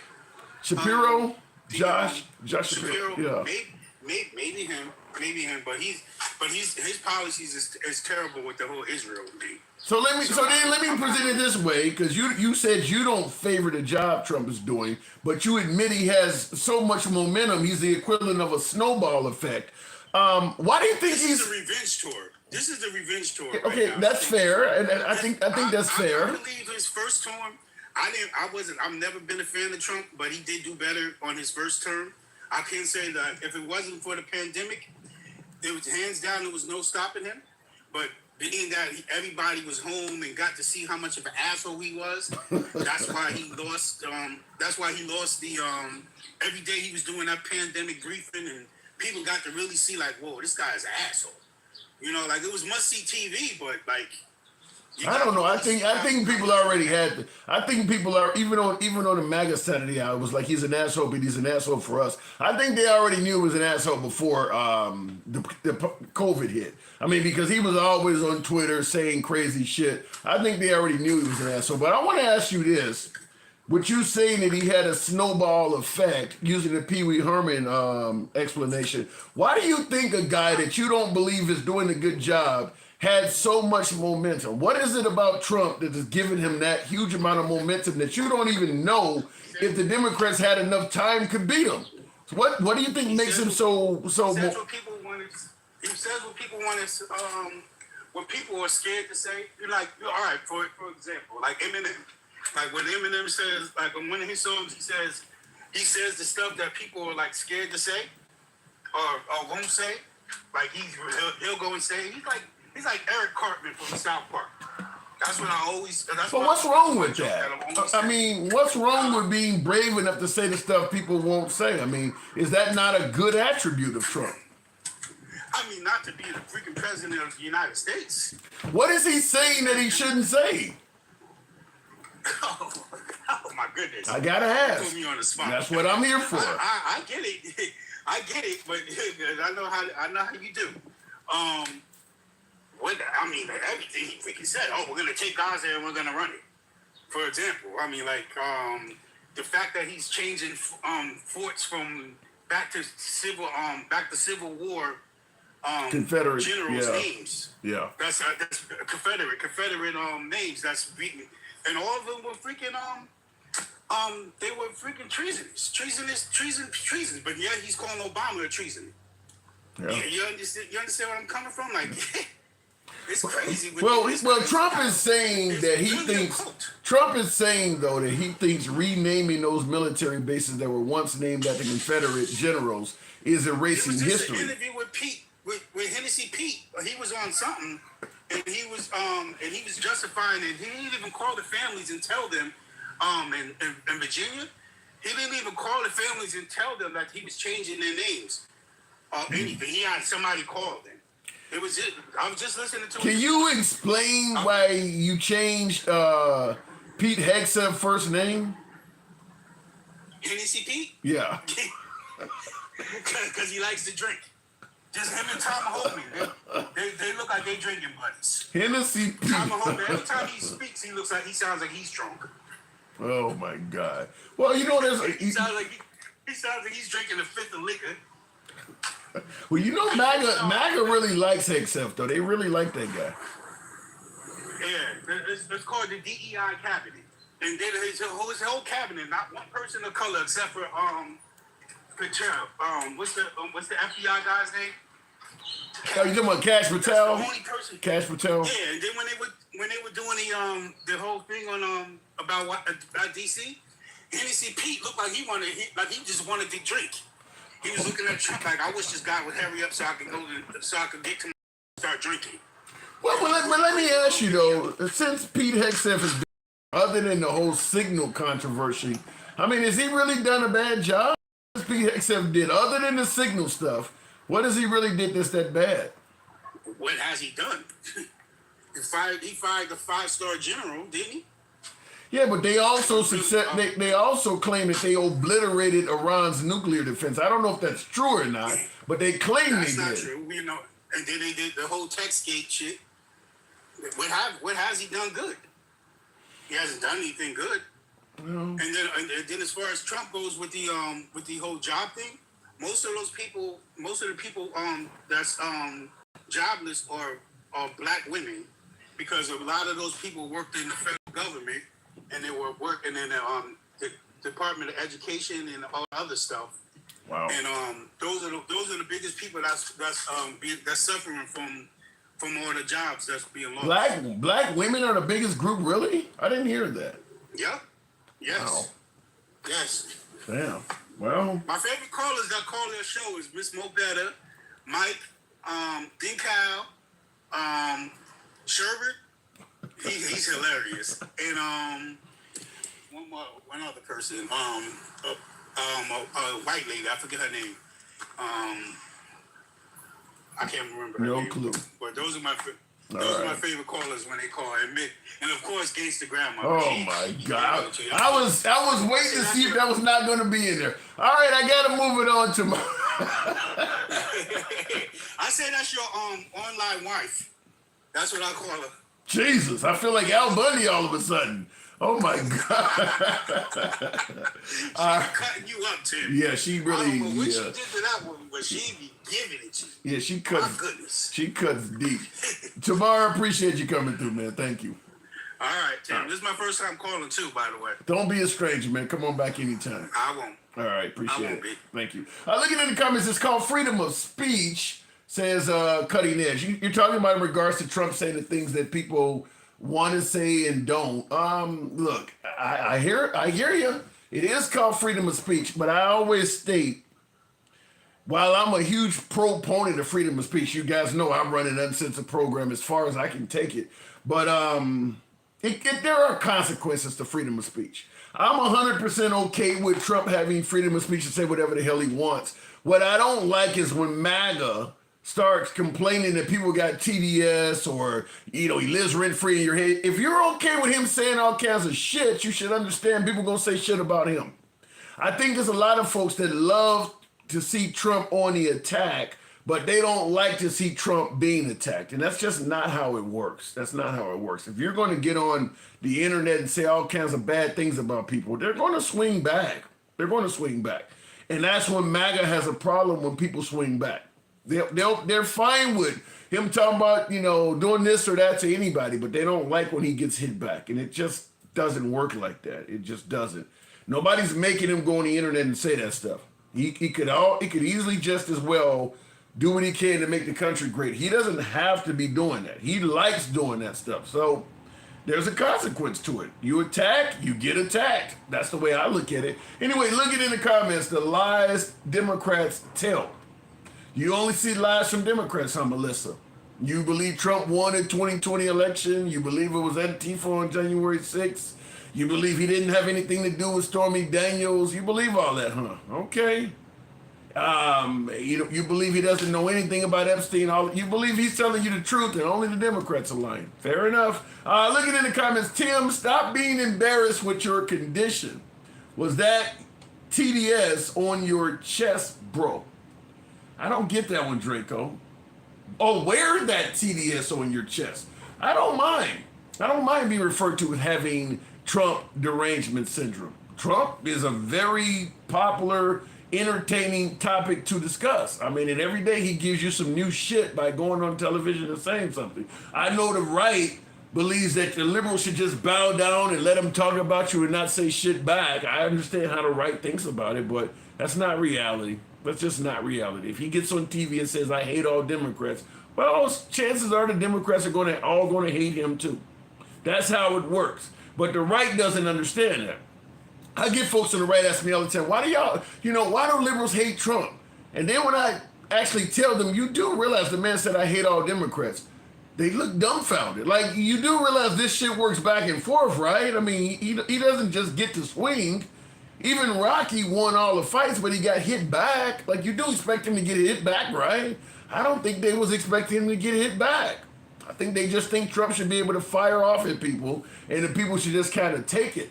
That sounds a hell of a lot like some kind of monarchy, if you ask me. Anyway, looking in the comments, though, I see somebody, Ms. Mobetta says they'll say he didn't say it. Well, most of the stuff that I bring to you, I can show you actual clips of it coming out of his mouth. I mean, look, he goes on television and says the stuff. Or I can show you his social media account where he gets on there and starts talking about things like getting rid of Juneteenth and all of that kind of stuff. I mean, there's enough evidence there that it ain't hard to prove it. Looking at the comments, they love him because he's in a position to say what they think. Damn, you sound like my last caller said the same thing. They don't have the balls to say it in public. Well, their testicles are growing. I believe that because Trump is exercising his freedom of speech to insane levels, it is incentivizing and motivating a lot of other people to also exercise their freedom of speech at those same high levels. Folks are starting to say some pretty wild shit out in public, out in the open. So it's starting to happen. So the idea that when he says things that they're afraid to say, they're becoming less and less afraid to say it. Anyway, going up back to the comment section, Trump has no idea how to talk like a professional. No, and that's the reason why they love him. He talks like a typical New Yorker. Trump gave the right back. It says Trump gave the right back to speak our minds without getting canceled. Trump saved half the country. Stevie D, I think that does apply if you lean right. Whereas you're saying Trump gave you the right to speak your minds without getting canceled. However, if the left speaks their mind, you will gladly cancel them. What Trump simply did is move the cancel needle to the right. He didn't eliminate cancel culture. He eliminated the conservatives being canceled, but folks like Taylor Swift and things like that, he'll gladly cancel a liberal. He's not above canceling. He just don't believe the right should be canceled, but he'll gladly, you see what happened with the likes of Colin Kaepernick. Hell, the right been canceling people since the Dixie Chicks in the Iraq War. So the right does cancel people. They do cancel people as well. I mean, we see what happened with Bud Light recently and all. I mean, the right does plenty of cancel culture. It's just that now they believe that the right should be able to say and do whatever they want and the left should not. Looking into the box, let me continue on. Tap the screen, get the likes on up to about 65,000, if you will. We'll continue. I'm having a hard time finding a good MAGA viewer to defend the notion that Trump is the best president ever, leaving me the job to do it myself. Miss Mobetta, good evening. Hey, Tim. Hey. Should I get up here acting like Miss Mobetta? Should I act like Gangsta Grandma? How should I act? Because that all is according to you. You're the boss, baby. This is an uncensored program. You can act any way you want on this program. Listen, it's the more you going back and forth with MAGA, the more brain cells you lose. I don't understand how they don't see the hypocrisy. Like you said, now all of a sudden you have the power to deploy the National Guard, but when it was J6, oh no, that was Congress. Yeah. And they're still kind of hesitant to admit that. But yeah, I think when it comes to the notion that Trump could not deploy. I'm so used to saying deport. When it comes to the notion that Trump could not deploy the National Guard on January 6th and it was Nancy Pelosi's job, I think at this point that's a flat out lie. To the point, I think MAGA realizes it's a lie. That's why they're now starting to say, no, he offered her the right to do it. But we hosted shows back when that was going on, and we actually were having military personnel come up. I think we even called the branch in D.C. and asked them. We called the National Guard's office on the program, live on air, and asked them whose job it is to deploy the National Guard. We did it on air. So they weren't talking about offering back then. Now that it's come out clearly that Trump was lying and he clearly could deploy the National Guard, now they've reduced it to, well, he offered her the right to do it. That's what they're best at, is pivoting. Yeah. They pivot, and he flip-flops and they pivot. You understand what I'm saying? Anything that goes against what he says and does is a problem. Any reporters, he calls them stupid. Yeah. It's a dumb program. It's just his whole speech says that I am not presidential. I have no leadership qualities. But I gotta ask you. So he's talking about people with low IQ. When you open your mouth, that two-point IQ you have falls right out. But let me ask you something, because MAGA is often among the crowd who talks about everything from letting your pants sag down around your ass and not dressing right, using words like axe instead of ask, and these, those, thems, and not speaking. If they don't like that type of improper stuff, why do you believe they would vote for a guy that does it on the world stage? For the life of me, I wish I had that answer, because that's asinine. It's stupid, and they're so obtuse. And what makes them obtuse, because you see what he's doing in your face, and you chose to turn the blind eye. That makes you just as guilty as he is. Whatever he does, it makes you just as guilty. If you can't call your own leader out for things that he's done or is not doing, you're just as guilty. And our Congress, we have this Congress that we have now is the weakest in American history. They're weak. I normally am able to push back. I can't push back on that. I mean, they literally are moving out the way and just letting that man do whatever he wants. Yeah, I mean, have free range. And all for what? To claim patriotism? Well, no, I can answer that. I'll give you the same answer. I think I gave it to either my last caller or may have been Gangsta Grandma. I mentioned how Trump is really effective at quid pro quo. In other words, give me my way and I will handsomely reward you on the back end. A lot of the members of Congress, members of the Senate that are Republican, probably even members of the Supreme Court that we don't know about, they're being rewarded for doing Trump's bidding. Like when he was imposing the tariffs and making all these threats, they were making a killing in the stock market. Marjorie Taylor Greene made like $2 million overnight. They're making a killing doing that stuff. So you're looking at this guy and saying, yeah, maybe I don't agree with this or that. When you have everybody in your pocket, he got them all in his pocket. Yeah. He does. He has them all in his pocket. Clarence Thomas, like I call him, he's worse than Trump. He's worse than Trump. And that's not my opinion. You can go check his resume. He's raggedy as a 20-year-old pair of left shoes. He's raggedy as fuck. I don't even. I tell you now, he might appear to be winning to his followers. It won't end well for him. It won't end. What do you mean by that? He's 79. What do you mean it won't end well? He's going to ride off into again, because he will not go out with grace. Because he has no humility. He doesn't know what that's like. I don't know, Mr. Mobetta. The man may go out with You can call it what you want to. You don't have to. Well, I'm a good judge of character and stuff like that. So listen. It won't end well for him. I'm thinking it's possible the man could end up with a Nobel Peace Prize in his face on the side of Mount Rushmore and many highways named after him. I don't know. If he gets it, he gonna buy it. I'm gonna take like he do everything else. If he gets it, if he gonna buy it. You mean that ain't Mount Rushmore? Then it would be Mount Touchmore. Oh, I left myself open for that one. I left myself open for that one. That's the P3O mountain. Mount Touchmore. That's pretty creative. Mount Touchmore. That's Oh what it my would be. And he's as guilty as sin for the things he said. Even though he wasn't criminally charged for those, and when you found liable, that's just because they missed the time to charge him criminally.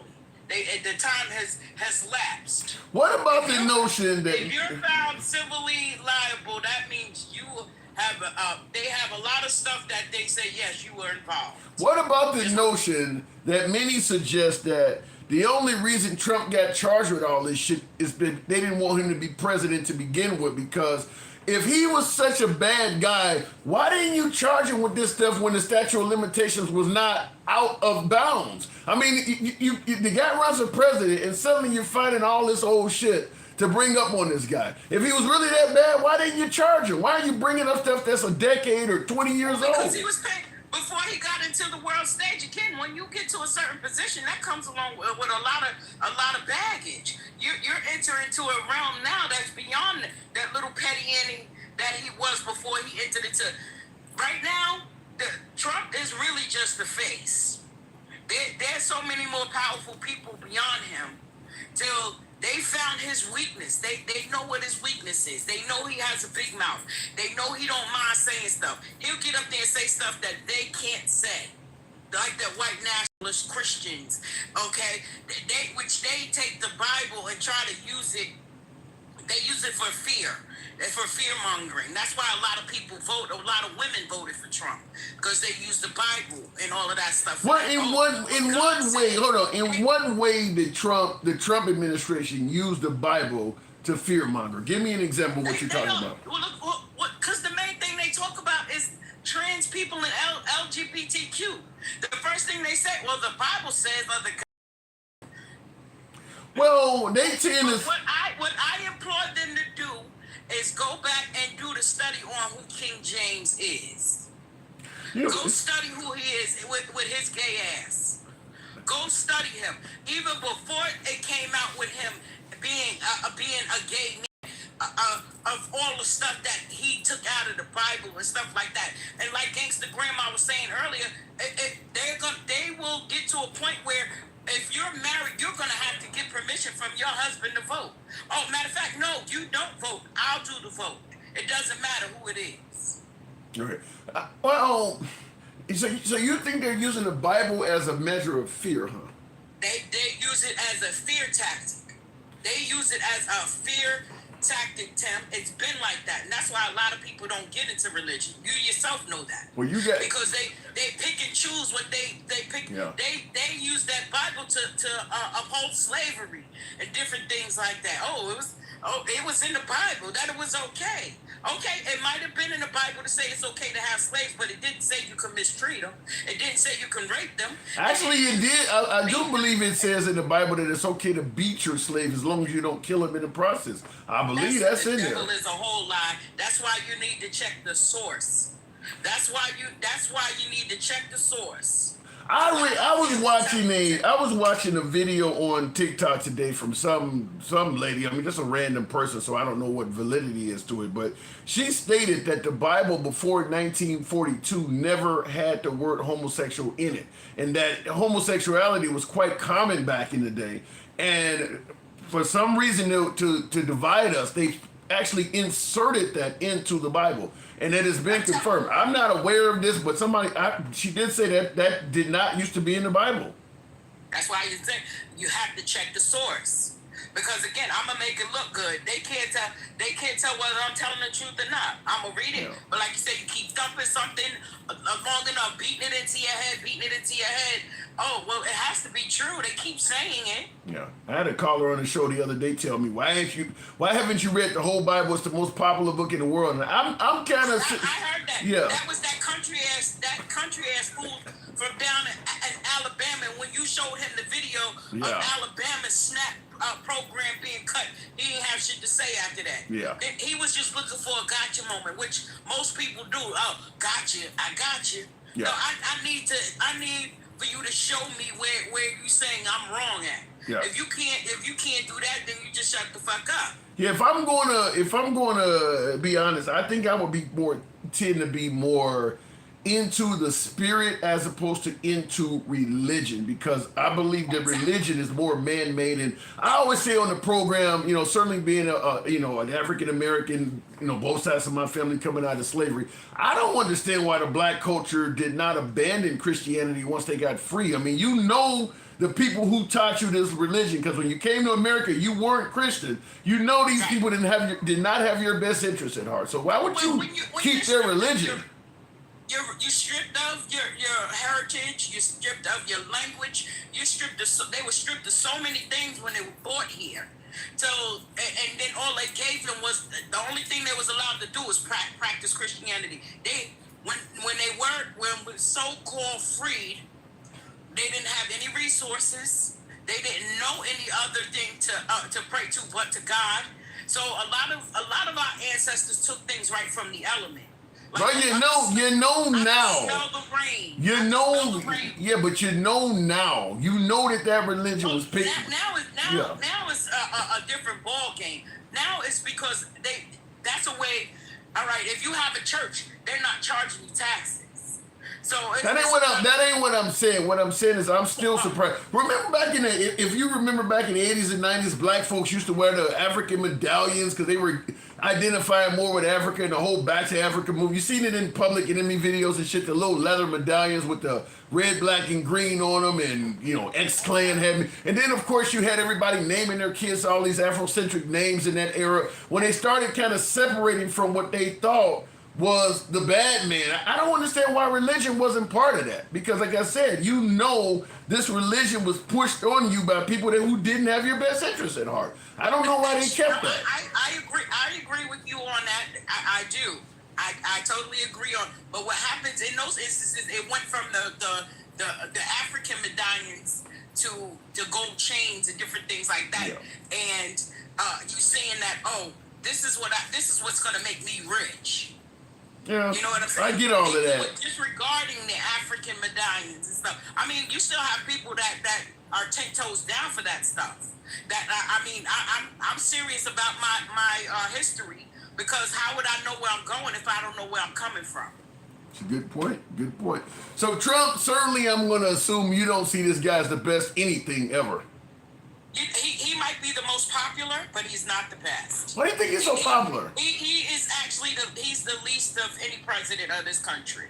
You think he's the worst president in U.S. history? Because of his he's right up there with the Nixons and those folks. Wow. It's just that in modern days, now it's a lot more resources than they had back in there. So he has things to where he can fix things to make it look like I'm doing such a great job. I'll tell you this, for what you may, and a lot of Trump detractors think Trump is guilty of, technically he should be considerably worse in your opinion than Nixon. I mean, Nixon authored a burglary, but that's about it. I mean, I think historically you guys are going to see Trump is doing a whole lot more that is worse than what Nixon did. Yeah. I mean, he should. But listen, just like they couldn't get past Kamala's character, claiming she slipped her way to the top, he felt his way to the top, and people that couldn't actually defend themselves. And no, I can't rock with it. I'm sorry.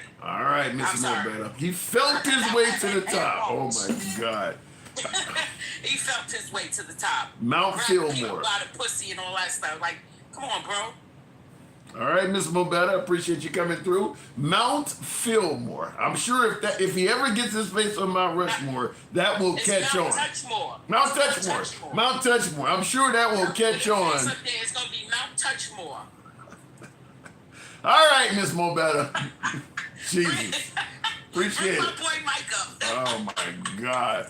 Mount Touchmore. Anyway, we're asking that question. Is President Trump perhaps the best president of all time? I'm on social media today, And I heard a lot of people, I watched a lot of social media while I'm doing my day job, and a lot of folks were suggesting that Trump is the best president we've ever had. Now, because my FYP is set, I talk to people from all sides of the aisle. I don't only hear from liberals or only hear from conservatives. I hear from both sides. In fact, if I'm not here talking to you fine folks, I'm usually in MAGA-oriented chat rooms. So I do talk to people from both sides. So I'm going to hear both sides of, I'll get memes and all of that shit from all sides. Well, today I heard a large portion of people saying Trump was the best president ever, and a lot of people saying Trump is a racist. This is what I've heard. So I'm asking you folks, why are there so many people that suggest that this guy is the best president ever? And of course, why are there folks that suggest that he is some sort of racist? What has Trump done to justify calling the man a racist? He's made it clear throughout his life that he believes black people are inferior. Like he believes that to his core, in his bones. He wouldn't let us live in his buildings back in the day. But also, when you hear some of the stray comments he makes, he clearly believes in a genetic hierarchy of humanity and is racially determined.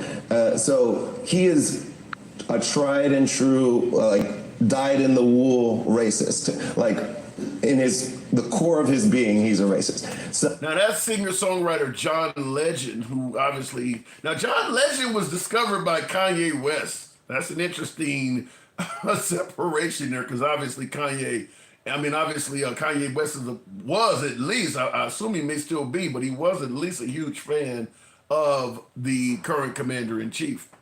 Sherbert, good evening. Welcome to the program. How's it going, Tim? I'm talking about the best president in U.S. history. What say you? I say that's utter horseshit. Mostly because I would like to see the actual fact-found statistics of all the things they want to talk about, because I'm saying that he resolved a war he wasn't even a president for. You talking about Serbia, Croatia? I can't trust anything that he says. Like, how can we ever trust any of his numbers when he's putting in a Project 2025 Heritage Foundation lackey as the person that puts out the jobs numbers? Well, yeah, and is that who he put in there to replace the commissioner? The head of the Heritage Foundation. Yeah, I can't push back on that. When he fired, I said on many of my videos, since Trump has been president, you've obviously fired a whole lot of federal employees. Your tariffs have hurt jobs. Obviously, tourism is down because you threatened Canada, you threatened Mexico, you threatened Panama, you threatened Greenland. People are getting fired every damn where. You're on a firing spree, but you're questioning why your job numbers are so bad? I never could understand that. So when you fired the commissioner, the labor commissioner, and as you're talking about now, putting in a friendly, yeah, I would tend to agree with you. I wouldn't trust those. Most likely the next jobs report is going to be the best in U.S. history. And it's not going to be credible at all. It's not going to be credible at all. But you ask if he's the best president ever, and it makes me think about Biden's term, where I really didn't think he was the best until he started passing monumental bill after monumental bill that would actually help America. You thought Biden was the best? Both sides. You thought Biden was the best? Not the best. I didn't think he was that amazing until he started actually passing legislation and getting shit done, which made him a good president. So when all of these other people come back and say he was the worst, the country's falling, even though we came out of COVID better than any other country in the world, it's all bad faith. And that's starting to bother me. I gotta tell you, despite the accomplishments of Biden that you're talking about, his legacy is probably going to be refusing to step down and putting Trump in there. Oh yeah, I wish he had stepped down 100%. I completely agree with that guy from New York or Bronx or wherever he was. Yeah, his legacy. That's how we fucked up, is we didn't immediately start campaigning for anyone and everyone from literally day one, or especially once Trump had said he's going to be running again. We should have been doing something else. Well, because Biden beat him the first time, and then of course the liberals were telling us all that Biden was more than capable of running a second term. There was no reason to put anybody else in. You got the winner in there, and they're telling you he's good enough to go. I just saw somebody put in there Hunter Biden in the chat. What about him? Do you understand that man was being, prosecuted the same way they're saying Trump was the entire time Biden was in office? Yeah, Hunter Biden was being targeted. I mean, that's obvious, yeah. We were fighting stupid culture war shit that they wouldn't shut up about. And then they wonder why, we're fighting all this lawfare bullshit. Well, to some degree. Phone call. But to some degree. When we can see the perfect phone call and it's clear bribery, well, then he actually did something wrong. But they say, we hurt the country by going after Trump. Well, don't do illegal shit. It didn't hurt any single Trump supporter that he was being prosecuted. They just didn't like their cheerleader getting hurt. Well, to some degree, when it comes to Hunter Biden, he definitely made himself an easy target. I mean, it ain't like he was just sitting there being a choir boy. He kind of put himself out there. You're getting paid. Yeah. You're basically getting ghost payroll from, what was it, Burisma? What I mean, he was cashing in on his dad's name. I mean, there is one thing to this, Tim, that I never hear anyone else talk about. So let me say this.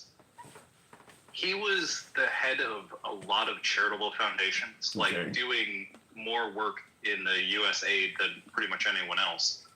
Now, I don't know how absolutely true that is, but if his resume is at all believable by what he says, he was actually worth making some of that money because he was actually doing a lot of shit. I don't know what the fuck Stephen Miller is doing that he should be getting, what Jared Kushner did that he should be getting $2 billion. Well, let's be clear. The Trump side is going to judge Trump on a curve. I mean, if one of Trump's children was doing exactly what Hunter Biden was accused of, I don't think they'd care. I mean, so Trump gets the benefit of the doubt on levels that nobody's going to get. They don't care about facts. They've never cared about facts. The alternative facts are good enough for them. They'd rather us not test for COVID because less tests means less numbers. So nothing has ever mattered to them. And it's pretty damn clear. If January 6th was just a peaceful protest, they're walking them around. I wanted to say this. Sure.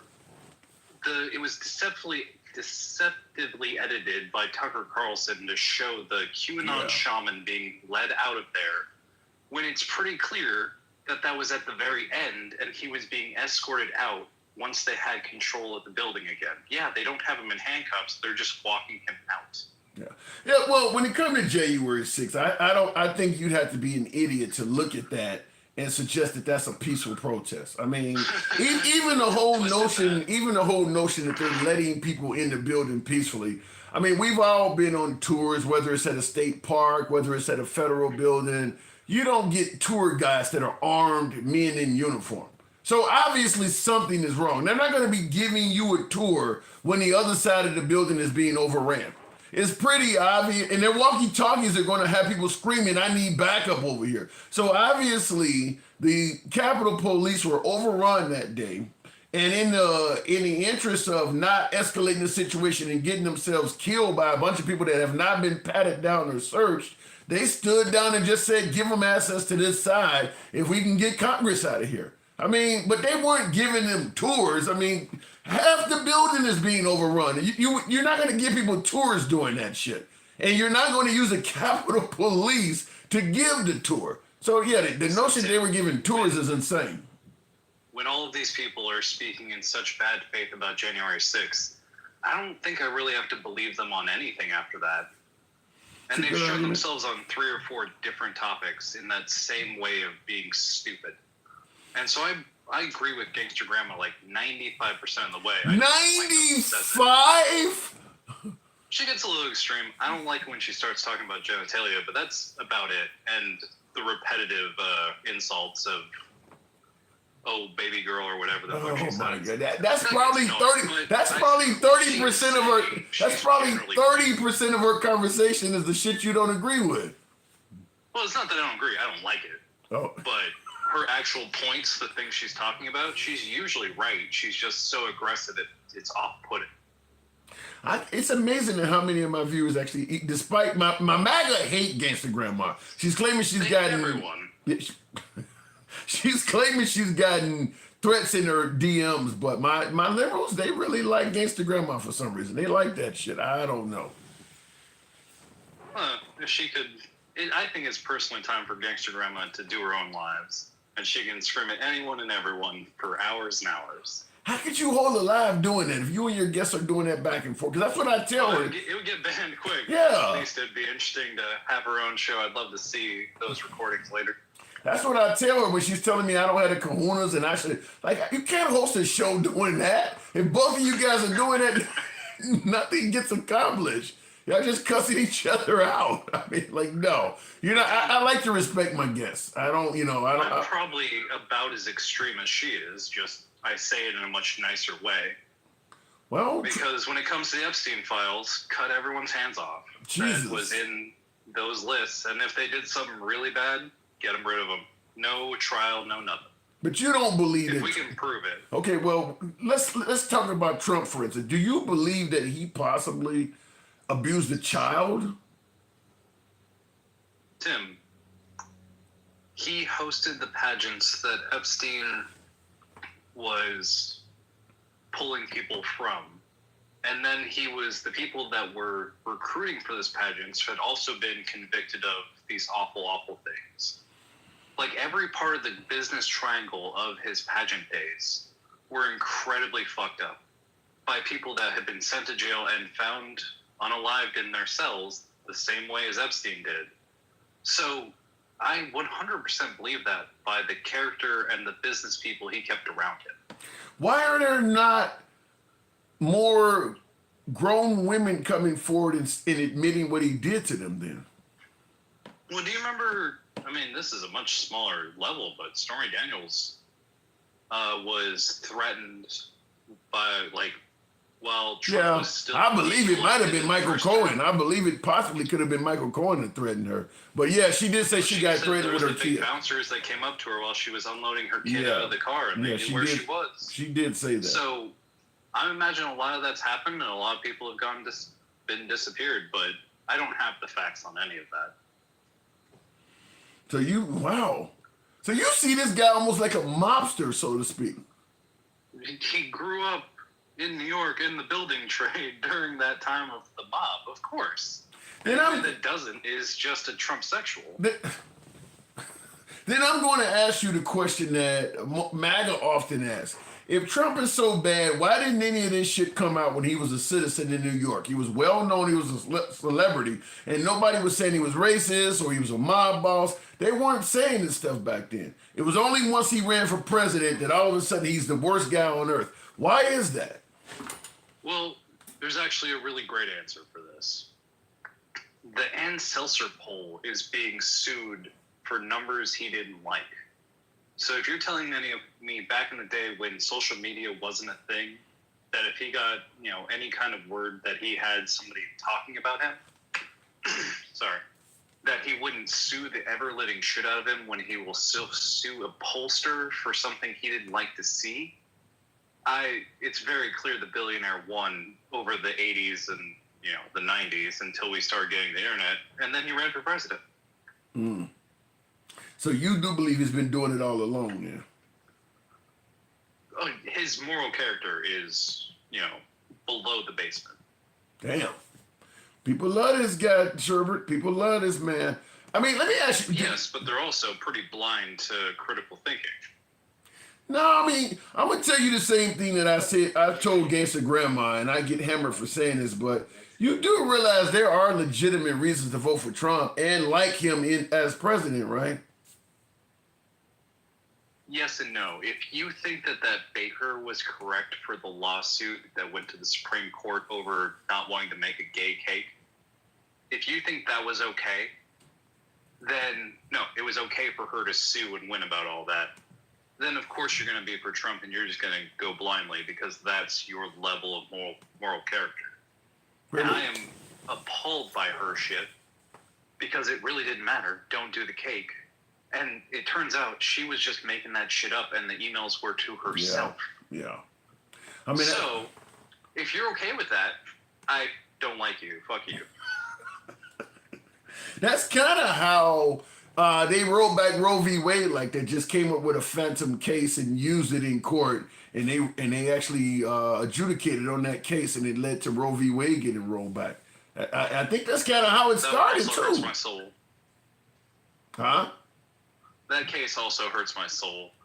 You shouldn't be telling other people what to do when it's such a personal and life-changing thing that they have to choose.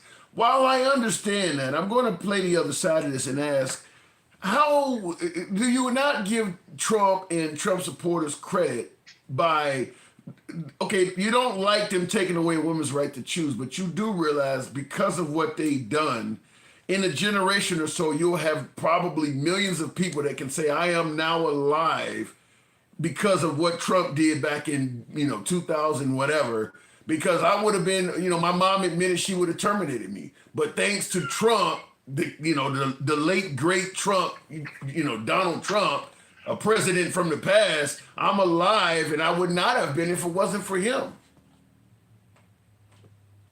No, I don't think that's going to help anything.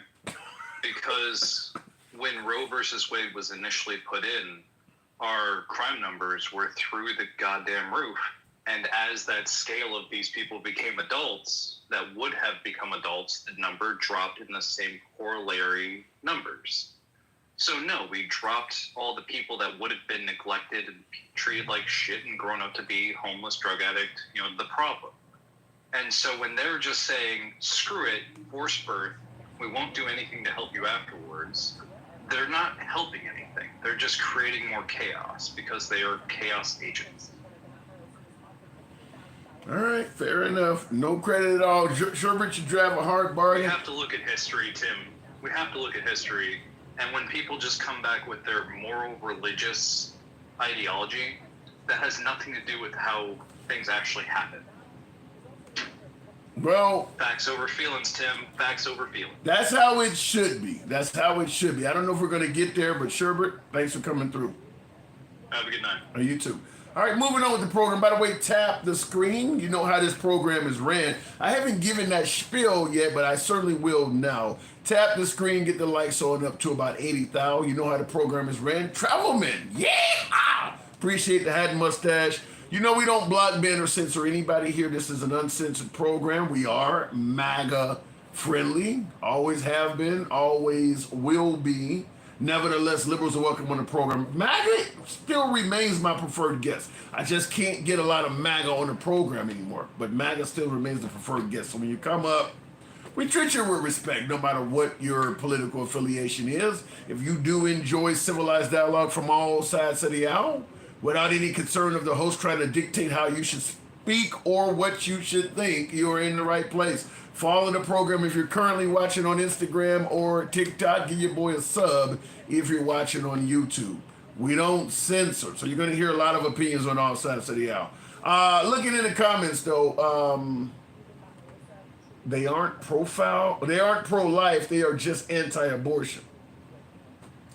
I get that. You say they're not pro-life, they're pro-birth. I have heard that. There is validity to that statement. But nevertheless, in the comments, Twisted77. Good evening to you, Twisted. Twisted says I do censor. I'd like to know how, Twisted. In what manner are you suggesting that I censor? You feel free to come up and tell me, because I don't know how you're suggesting that I censor. But Travelman, good evening. Welcome to the program, Travelman. Hey, how you doing, bro? I'm just hanging like Jesse Jackson at a Klan meeting. You know what I always say. So we haven't talked in a while. Yeah, well, I'm glad to have you back on. So I'm asking, Trump, best president in U.S. history. What say you? Come on, man. I know you're not asking that question. I'm asking that question. That is what I've seen on social media in many spots today. People are suggesting that he is the best to ever do it. Why do you think they're saying that? Because they probably on like ecstasy or I mean they oh my God. They're not looking at reality, that's for sure. Well, you do it. He's not even in the top he's not even in the top 40, man. Come on, bro. Damn. There's only been like 45 of these motherfuckers. He ain't in the top 40. Jesus. No. He's just like all those southern red states. He's in the bottom 10. Well, I mean, you do realize there are some legitimate reasons to like the man, though, right? Yeah, I do. Okay. I do. Like that $783 million he cut from the National Institutes of Health. That's pretty good. What you think? I don't know. Or the fact that RFK Jr. just slashed all the funding for the murder research that's been done over all these years that helps us develop the vaccines faster. But what about that? I don't know. What you think? Well, maybe the $80 billion plus a year he's gonna cut from Medicaid with this BS about wage fraud and abuse, and we're gonna make people work. We're gonna get healthy people to work, not take into account. I think they tried that in Arkansas, Kentucky, Georgia, and each one of them lost like 15 to 20,000 people off of Medicaid. Well, is that what you're talking about? They do like his cuts. And Sean Herbert in the comments asked, did MAGA Reacts get deported? I don't know. I haven't seen MAGA Reacts well, I was on vacation a lot last week, so I haven't seen MAGA Reacts in about a week or so, but that's a hell of a question asking. Did he get deported? You know why they like it? You know why they like his cuts? Right. Because they really haven't affected them yet. I believe that. They start affecting them, right? I believe that. Then what they gonna do? Yeah. And that could certainly be Medicaid, that could be SNAP. What else does he cut that could affect even MAGA? Really any of the entitlement. The fact that he shut down the Consumer Protection Bureau, which has put billions of dollars back in people's pockets. Yeah. You know, what about that? It's a good point. What about the $1.4 billion he cut out of USDA for farmers and stuff? What about that? I don't understand. Explain it to me. I don't, something. Help me out. I'll see what I can do here. I don't understand the celebration over the Elon Musk or some of these cuts either, because my take on it is this. Even with USAID, my take on it is this. If I'm not going to personally see any of the benefits from those cuts, then damn it, let them keep having the money. I mean, if you're helping out starving kids in Africa through USAID, and you say, I want to take care of Americans first, we're going to stop sending money overseas, and you stop sending the money there, but my don't change at all, then damn it, keep helping the kid. I mean, unless you're going to show me where as the guy says, show me the money. If you're going to show me, the benefits of what you've done, that's one thing. But I'm hearing Trump cutting all these federal programs, and I'm not seeing where Americans are seeing any of the alleged savings. I'm not hearing where any Americans. In fact, he's cutting programs that help us out Americans too. So I'm not seeing it. Well, you know what? You're not seeing it, but I tell you what, the people gonna feel it. I think they cut 11,000 people out of the IRS, so that means we're gonna collect $500 billion less than what we did just this year alone. I'll tell you what I did here, though. What is he doing? Let me ask you something. What organization or what government agency or what institution has he not attacked or cut? Now he's going into the Smithsonian, and they're going to review all the exhibits at the Smithsonian to make sure, in preparation for the 215th celebration, that basically all those exhibits adhere to what Trump wants. Well, when you ask what has he not cut, he's been really kind to ICE. Yeah. Gave them a lot of money. They went from a lot of money. They went from $8 billion to $28 billion. Basically turned them into almost a paramilitary organization. Yeah. And you got these other knuckleheads. You know what? Let me tell you, man. This is how bad a shape we in. They got the people down in D.C., right? They're walking around downtown D.C., right? Let me tell you something, man. You know how many crimes been committed on the National Mall this year? Zero. Where'd you get those numbers from? I just read it about 30 minutes ago from somebody from one of the people that pulled it up, and they showed the numbers.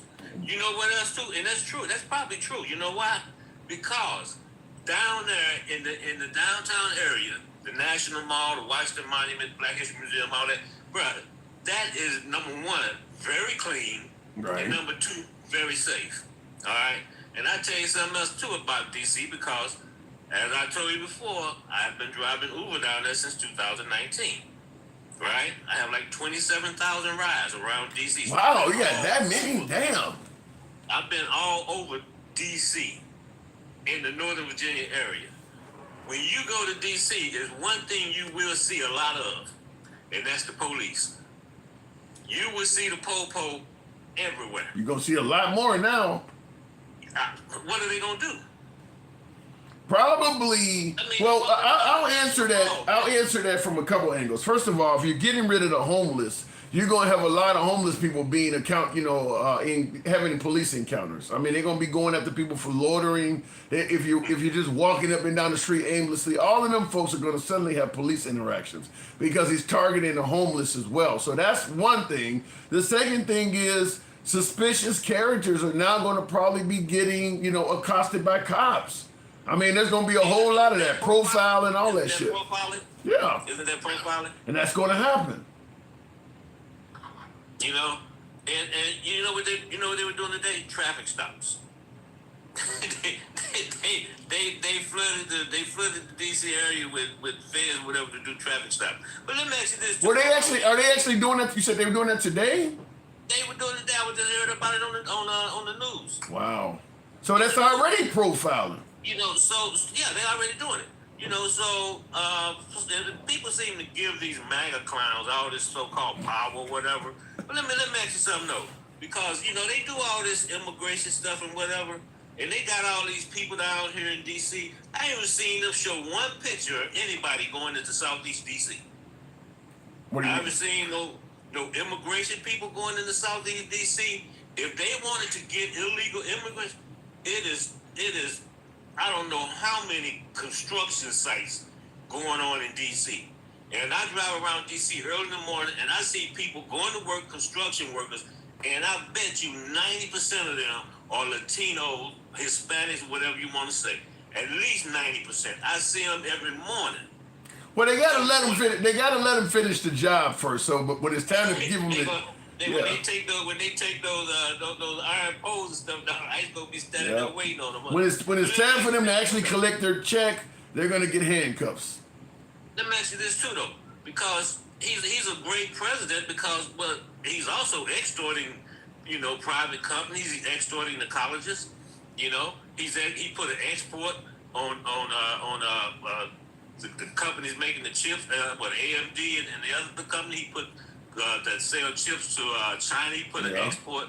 In order for them to get their license, they got to pay a little something. But something. But in regards to what you're saying, though, yeah, but like that Chicago stuff, man. But hear me out, though. In regards to what you're saying, where he's able to, I guess I'd say bully money out of people if that money was being realized by the American public, yeah, he's a mob boss, but he's a mob boss for us. He would be equivalent to a drug dealer that hands out turkeys on the block during Christmas time. I think we'd all like him a little bit more. But the problem is he's rolling in dough and he's not sharing it. Nobody's bragging about how much extra money they're getting. He's obviously, you're right, he's taking money from universities and colleges and media outlets and things like that, but none of us are seeing it. We're paying more for groceries and stuff like that. We're not realizing any of the money he's getting.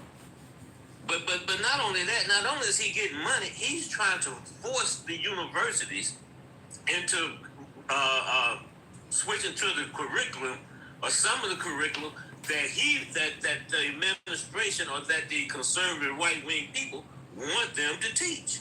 That's what he's doing. He went after the law firms, right? Now he's telling private Goldman Sachs, you need to fire your economists. You need to fire.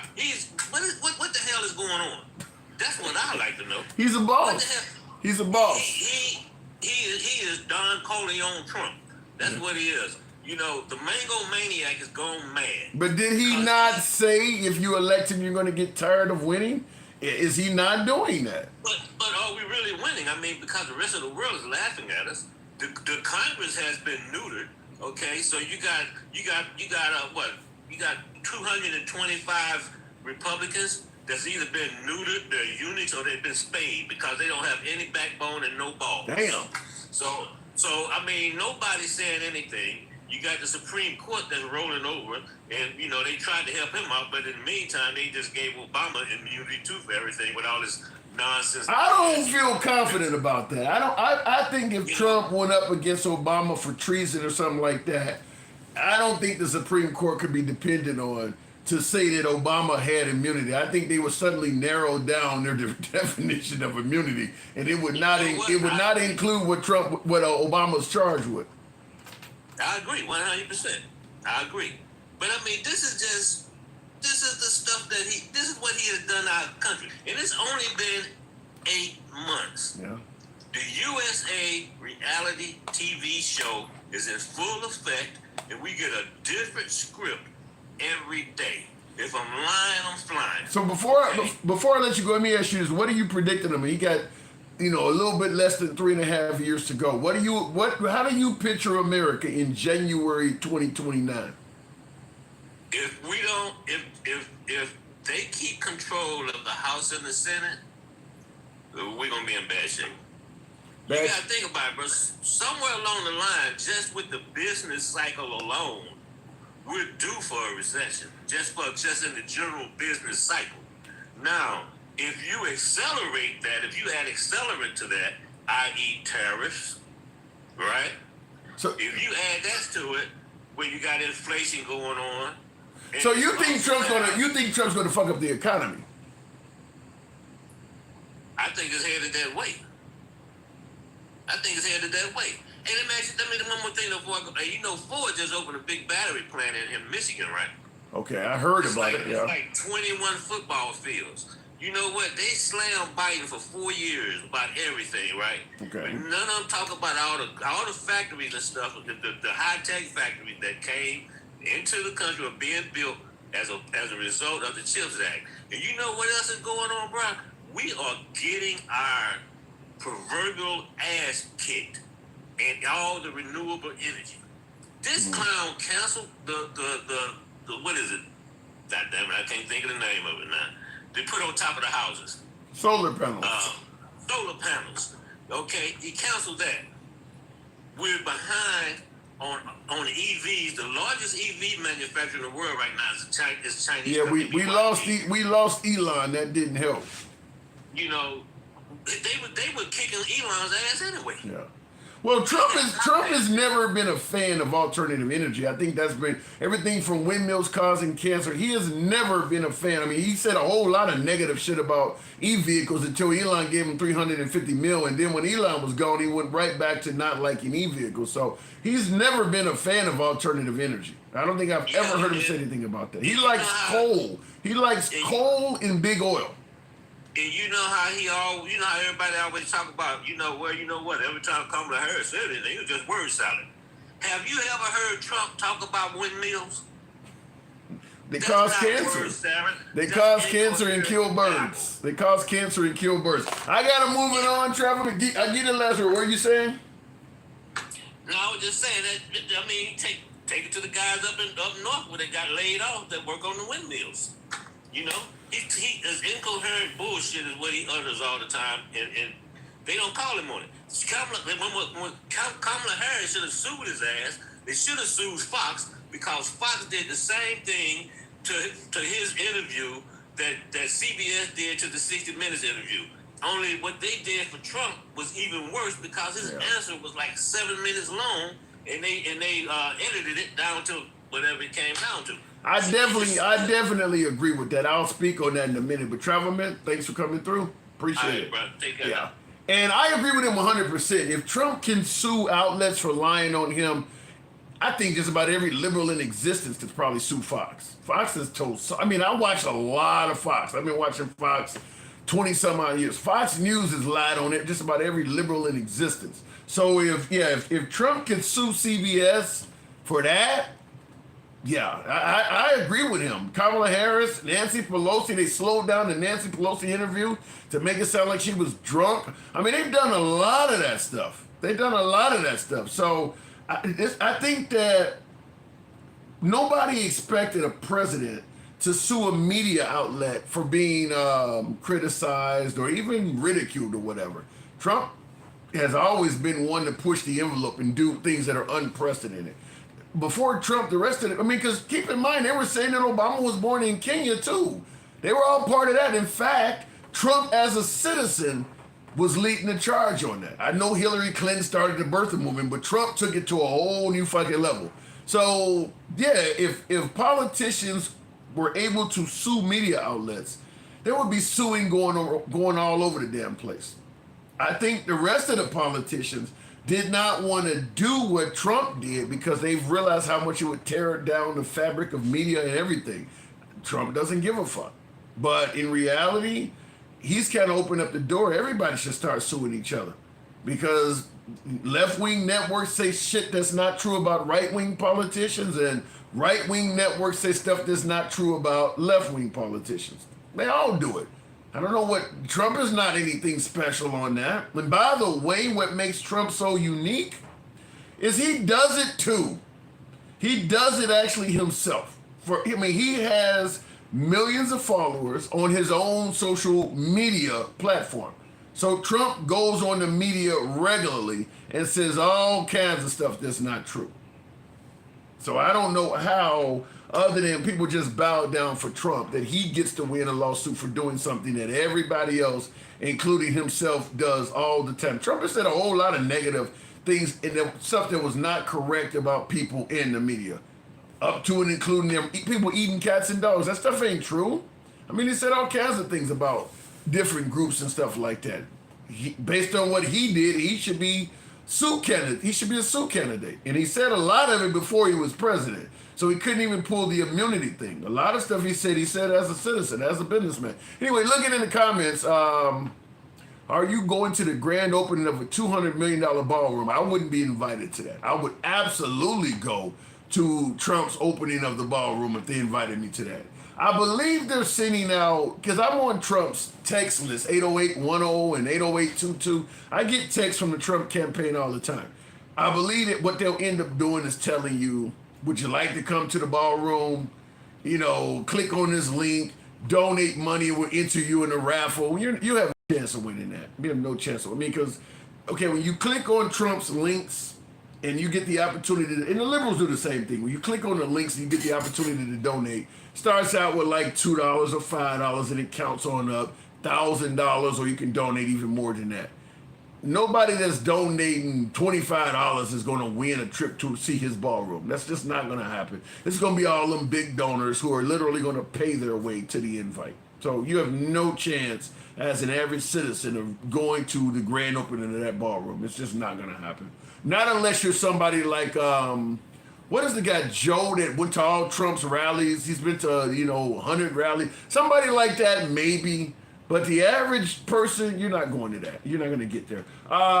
Quotes like this are destroying the world. Damn. You think Trump's supporters are destroying the world?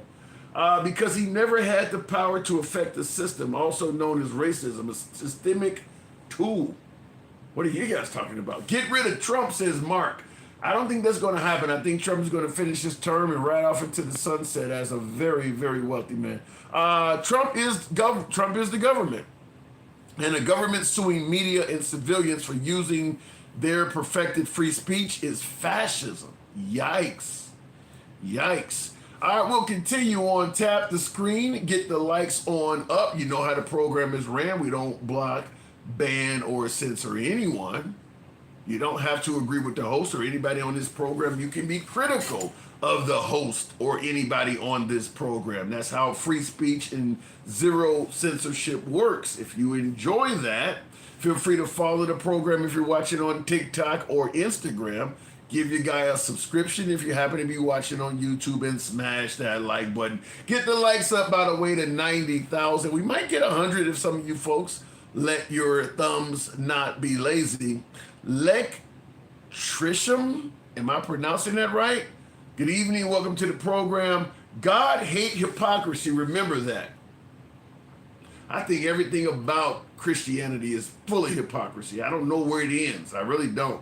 I mean, America's calling itself a Christian country while doing all sorts of anti-Christian-like shit, so I don't know.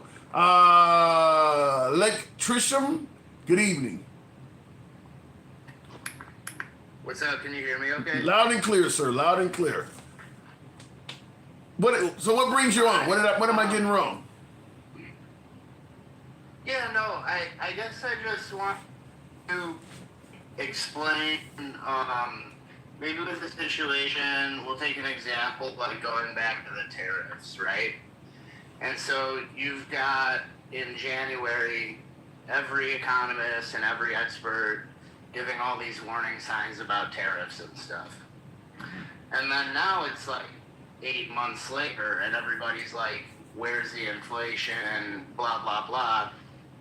And it gets to the point with it where it's like, wait, who's really yanking? Let me respond to that real quick. Let me respond to that. Well, I'll let you continue. I'll give you plenty of time. But to respond to the notion that everybody complained that Trump's tariffs was going to blow up the world, and here we are 8 months later, and that's not happened. You do realize he suspended a whole lot of those tariffs. You do realize when he held up the poster board, the numbers that were on those tariffs, those numbers have been moved around, dropped, eliminated. I mean, when they made their prediction, it was based on what he was holding up. The next day, he changed all sorts of shit. Stuff been suspended for 90 days. I mean, nothing he has done tariff-wise has been consistent. In fact, most of his tariffs just began on August 1st. So it hasn't been 8 months. It's been more like 8 or 9 days. Well, so I think you and I talked about this actually. You're breaking up. Are you there? Electrician, you're really breaking up. You got a bad signal or something. Oh, I'm sorry. Can you hear me? Yeah, you're going in and out. Go ahead. Let's try. Give it a shot. Here, let me try to open this real quick. That might help. But anyway, so you and I were talking about this a couple months ago, and I said something about how actually the volatility was part of the strategy, and we were gonna watch them slide around a little. I think to get an idea of what the tariff actually has been would be the revenue collected, right? Because that's a real number of inflow cash. Okay. So we know if they're saying that they have collected billions of dollars in revenue, then there has to have been billions of dollars in tariffs, right?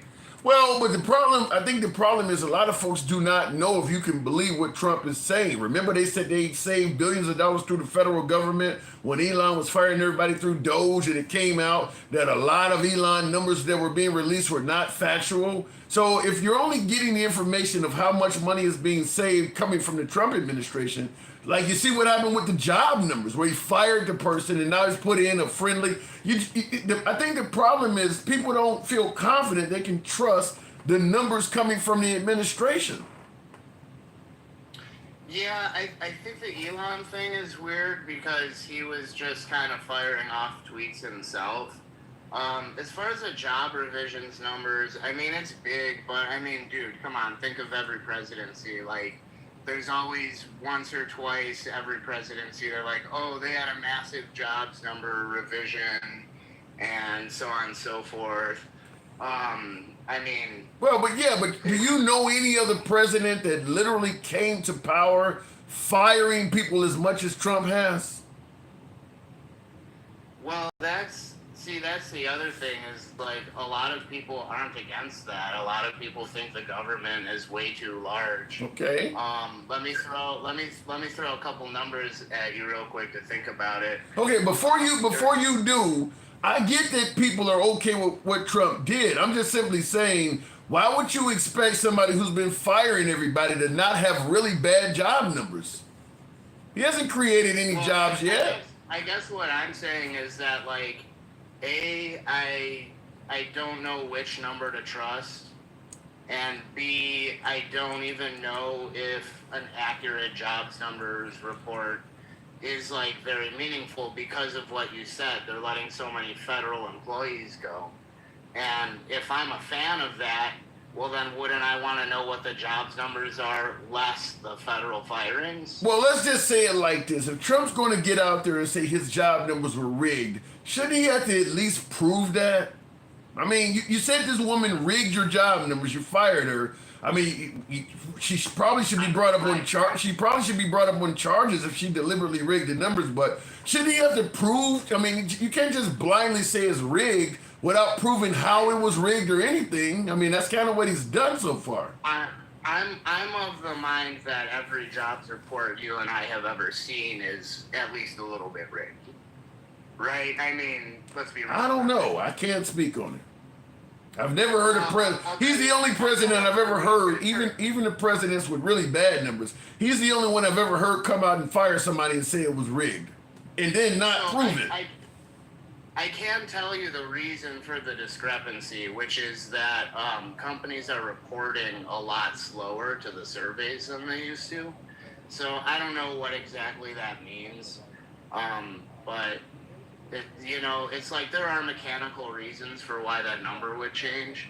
But I think that like every administration is constantly tweaking their jobs. I'm fine with all of that, but when you say the numbers are rigged, shouldn't you have to prove that? Well, I mean, when you're in that type of management, you get these large data sets, and you kind of have to decide how you're going to interpret them, right? So it's not rigging. I'm not assigning like a moral value to it, but you're always going to sweeten the tea a little, right? Like, I don't think that's really an. So you believe that you believe that she deliberately lied about his job numbers to hurt his administration? Why would she lie about it? Why would they do that? Let me put it this way. Do you know the year that the Soviet Union had the highest GDP on record? It was the year before they collapsed. I mean, governments lie about their economics. Okay, but I'm asking, why would she lie about it? What would be the goal of doing that? Why would she lie about it? I can see if you got somebody in. Hold on. I can see if you got somebody in there that wants you to get reelected or something, and they work for you specifically, and they lie and make it sound better than they actually are. She gave a pretty dismal number. Why would she lie and do that? I can't tell you why she would or wouldn't. I'm just saying that I think jobs numbers are always kind of tweaked with this. But this is really, but these job numbers were really bad. This wasn't tweaked a little bit. This was really bad jobs performance. This was really bad. I mean, and like I said, when you look at the Trump administration, via tariffs costing jobs, tourism is way down because Trump is threatening all of our, threatening to annex Canada and Panama and Greenland. Tourism is costing jobs. Obviously, the huge firings in the federal government. To me, it shouldn't be a surprise that he would have really, really bad job numbers. Well, that's why, the fact that it was revised down doesn't really bother me because, of course, as somebody who would like to see the government shrink, I would look at that and say, oh, wow, he managed to fire all those federal employees, and we still gained enough jobs in the private sector that it was a wash for the month of July, I think is the numbers we're talking about. But that didn't happen. Where is jobs being produced in the private sector due to Trump's actions so far? Now, he's promised he's going to bring back manufacturing, but in his first 7 months in office, ain't nobody hiring because of Trump. There's no jobs are being created based on anything he's doing in his first 7 months. It could happen in the future via tariffs or whatever he's doing, but his first 7 months have been nothing but sheer job losses. So, I guess, two things real quick. And the first one I'll say is this is where the rubber really meets the road. I'm like, why do I either not believe in or not care about the jobs report? Which is, I work in manufacturing. I repair and install industrial machinery in the state I live in. And, everybody I know is hiring, adding shifts, giving people overtime, installing equipment, running old equipment more. Capital expenditure budgets are bigger than they've ever been. So it's, again, I go back to, who is the You started. How can I look up and see it and then be told a different story? Okay. Well, it would have helped if Trump, as opposed to just yelling the numbers are rigged, if he had a story like you're talking about, where he could produce something where in this market, we've had a lot of hirings in this market, or this market's done really great, there should be no reason why my job numbers are bad. If he could have done something like that, as opposed to just blindly yelling this rig while providing zero information, maybe it would have been a little bit more credible. But after he yelled that the election was rigged, it didn't prove that. It's kind of, when you hear Trump say something is rigged, you kind of just hear it goes out the other. Yeah, I mean, he talks a lot, right? So that ain't talking a lot. That ain't talking a lot at that point. At that point, you're lying a lot. If you're saying things are rigged that are not rigged, that ain't just talking. You're lying.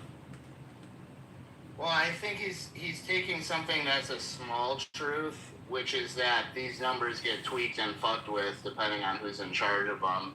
And so there's like a kernel of truth into it, and then he tries to blow it up into like this grand conspiracy. Like, that's for sure. But I'm also going to reject this idea that like these numbers that we get are pure. Right. So next time, now that he's hired a friendly to do the job numbers, when they come out the next time, what are the chances he's going to be celebrating and not saying anything is rigged? All of a sudden, it's going to be the first job reports in history, according to you, that rigged. He's not going to say anything about anything being rigged. He's going to be celebrating the jobs America has ever created in the history of the nation. Well, I mean, I wouldn't give it any more credence than I've given any other jobs numbers. I think I've been pretty consistent this whole time in saying that, like, I don't put a lot of stock in them. Again, for me personally, and this is really true for most people, whether or not they'll admit it, like, what the economy is what you go out and do and spend money on and stuff. And if I see all my customers are really optimistic, they're making big bets on the future, they think they're going to get a ton of business, they're like licking their chops, right? So, yeah.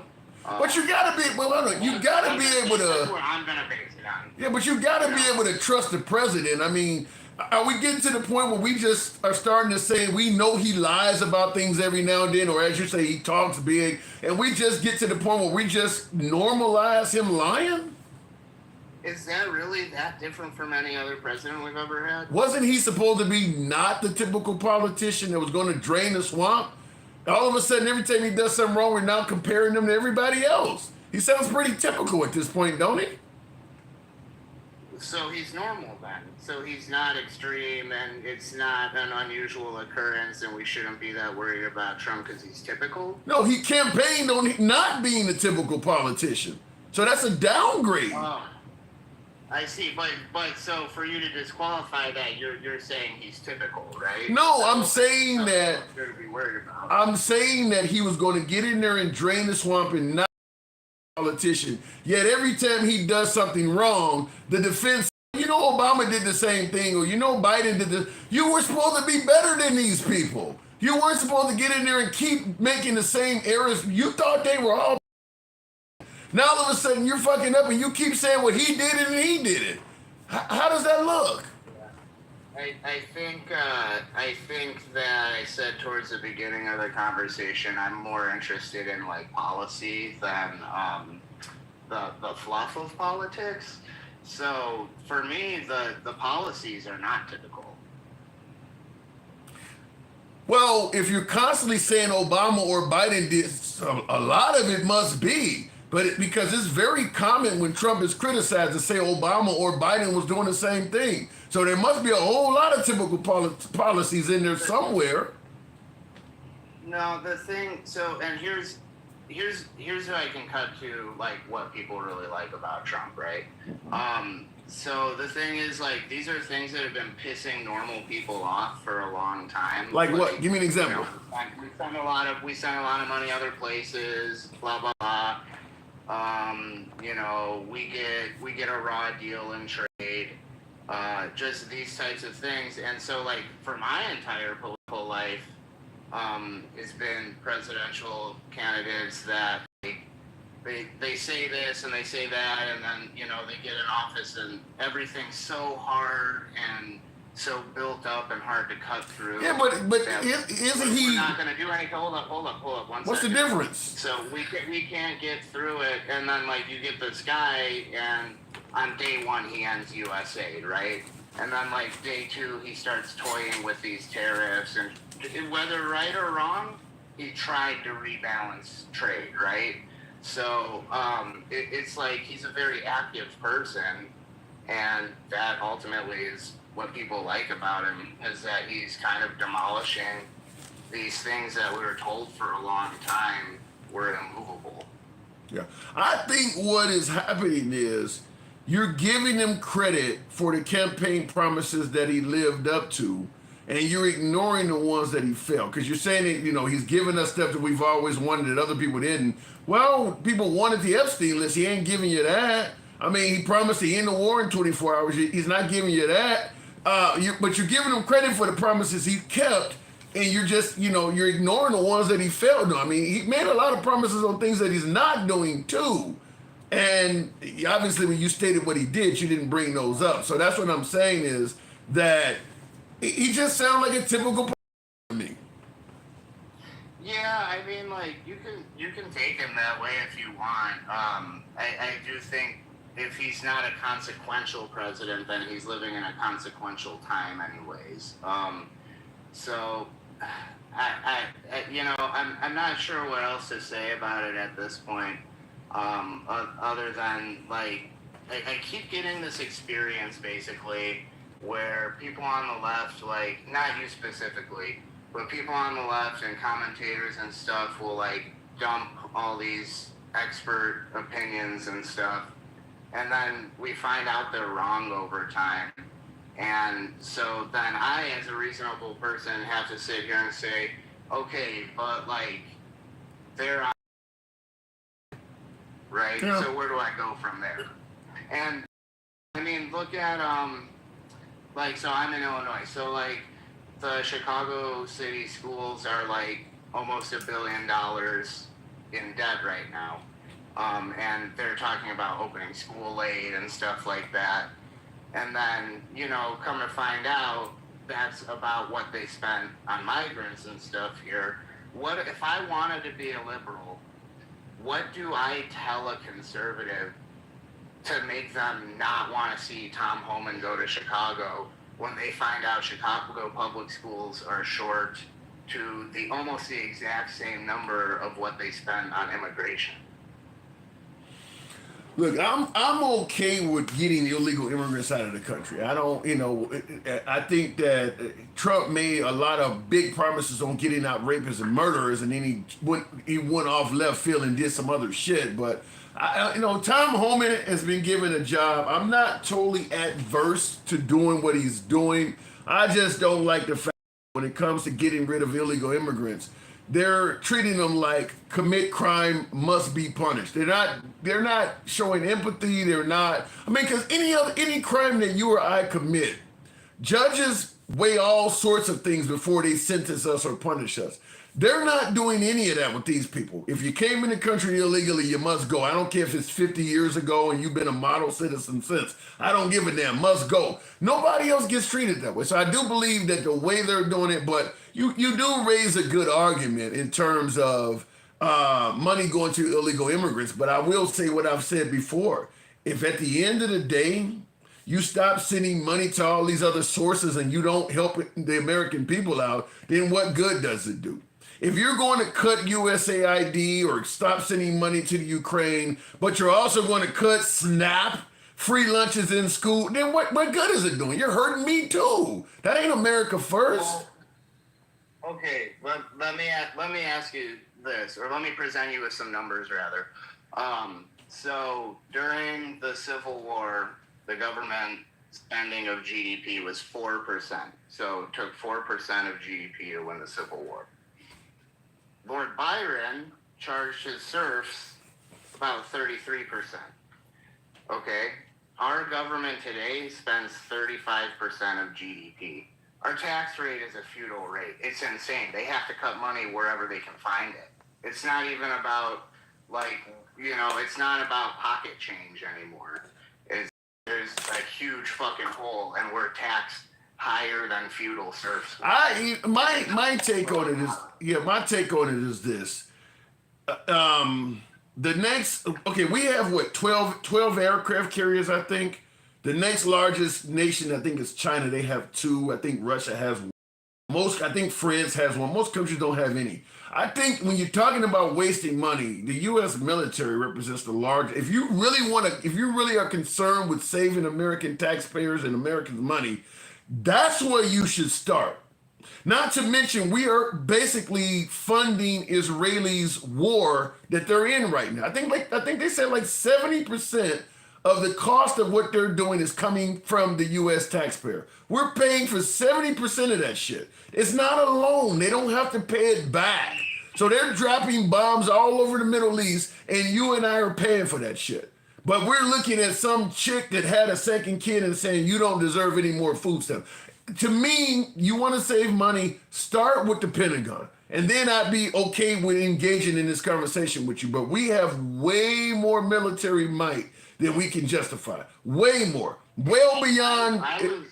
I was the ones, I said before fucking J.D. Vance when we were dropping missiles and bombs on the Houthis last spring, I was saying, like, we can't afford this. We don't have enough munitions to do this, and we're going to run out of ammo before the Houthis run out of willpower to fight. So, like, hey, I'm right there with you. I think the reason that they're going to have a hard time auditing 2 specific institutions, the Pentagon and the Fed, is because if they start getting too close to shit, people might fucking end up dead. Anything's possible. I gotta move it on there. This is our first time talking. What is the name there again? Electrics. Huh? Yeah, Electrician. Electrician. Sorry, that's a great name. Electrician. Have we talked before? We've spoken once before. Once before, okay. I appreciate you coming back. I do gotta move it on, but you know my door's always open to you, man. Appreciate you coming through. Later. Thank you. All right, moving on with the program. And that's my take on it. If we're going to talk about saving money, but we're going to ignore the overwhelming amount of redundancy we have in the military, I don't want to hear that we need to have all of that shit to defend ourselves. We don't. We don't need to, nobody's fucking with North Korea, and they only have a fraction of what we have. And I would put an emphasis on fraction. It's barely even enough to constitute as being a fraction. And nobody's messing with North Korea. You don't need all the shit we have. No country needs all of that. That's why we can't pay for health care and all of the things that the average American could use, because we're paying for all of that shit. You know how much money it costs to maintain stealth aircraft and shit like that that's got to be put in special environments just to protect the skin of the aircraft? They won't even put you in a special environment for free to protect your damn skin if you came down with an illness. So that's where the savings are. If you really, truly want to save American taxpayers money, it starts with the defense budget, period. It starts with that. Trump got in there the first time, and he launched like 60 Tomahawks at Syria to, I suppose, some kind of ego or teach Russia a lesson or whatever. But we warned Russia ahead of time, so they moved all their personnel out the way. So he launched like 60 Tomahawks into Syria with 0 casualties at the cost of about $500,000 per Tomahawk. 60 of them. 60 of them. At the cost of about $500,000 per Tomahawk. You want to talk about waste, fraud, and abuse for some shit like that? It didn't get Syrians. It did not get Russia out of Syria. It didn't cause any casualties. I think it amounted to destroying some runways or some shit like that, or a radar facility. Just a waste of fucking money. And we do that all over the place. But we want to talk about the mom who's having kids out of wedlock and how her $500 a month is waste, fraud, and abuse. It's insane how misdirected our priorities are. I'm not saying that there's not waste in the entitlement area, but military, just getting rid of one jet. You realize how many welfare moms and Section 8 moms and all that shit you got to chase around just to equal one of those vehicles? Just one. Largest Air Force in the world belongs to the U.S. Air Force. Second largest Air Force in the world belongs to the U.S. Navy. We have way more shit than we need. And we're not using it to protect our freedom. We're using it to control how others enjoy their freedom. You want to save money? Start there. Looking in the comments, though, isn't it funny how I don't need the government and my wife and children don't need the government, but this guy wants daddy government to use my money to pay for other people because they are lazy. Now, you don't need the government because ain't nothing wrong in your life. Maybe you and your wife did not work for some federal outfit and get fired by the Trump administration. Maybe your employer hasn't laid you off. You realize just because you and your wife don't need the government, that don't mean you won't need them tomorrow? This whole notion of, I got mine, figure out how to get your shit, it sounds great until you're the one that needs some shit. Anyone, I repeat, anyone can fall flat on their ass. And that mindset is insane. Anybody can fall flat on their ass. No, you don't need the government right now. That's great. But anything can happen to anybody. If all of a sudden one of you folks came down with a major illness or got seriously injured, all of a sudden your after-pocket costs, assuming your health care covered it, might be enough to bankrupt you. Anybody could fall flat on their ass. It happens all the damn time. It ain't about people just sitting around expecting handouts. Hardworking people need help too. Oh, I mean, that's insane. Looking in the comments though, somebody says get a job. Getting a job ain't gonna save your ass from this shit. You realize how many people have jobs and can still barely afford to get by? As I clearly just suggested, come down with just one major illness and you will find out that you cannot afford the remaining cost of your health care, assuming you have it.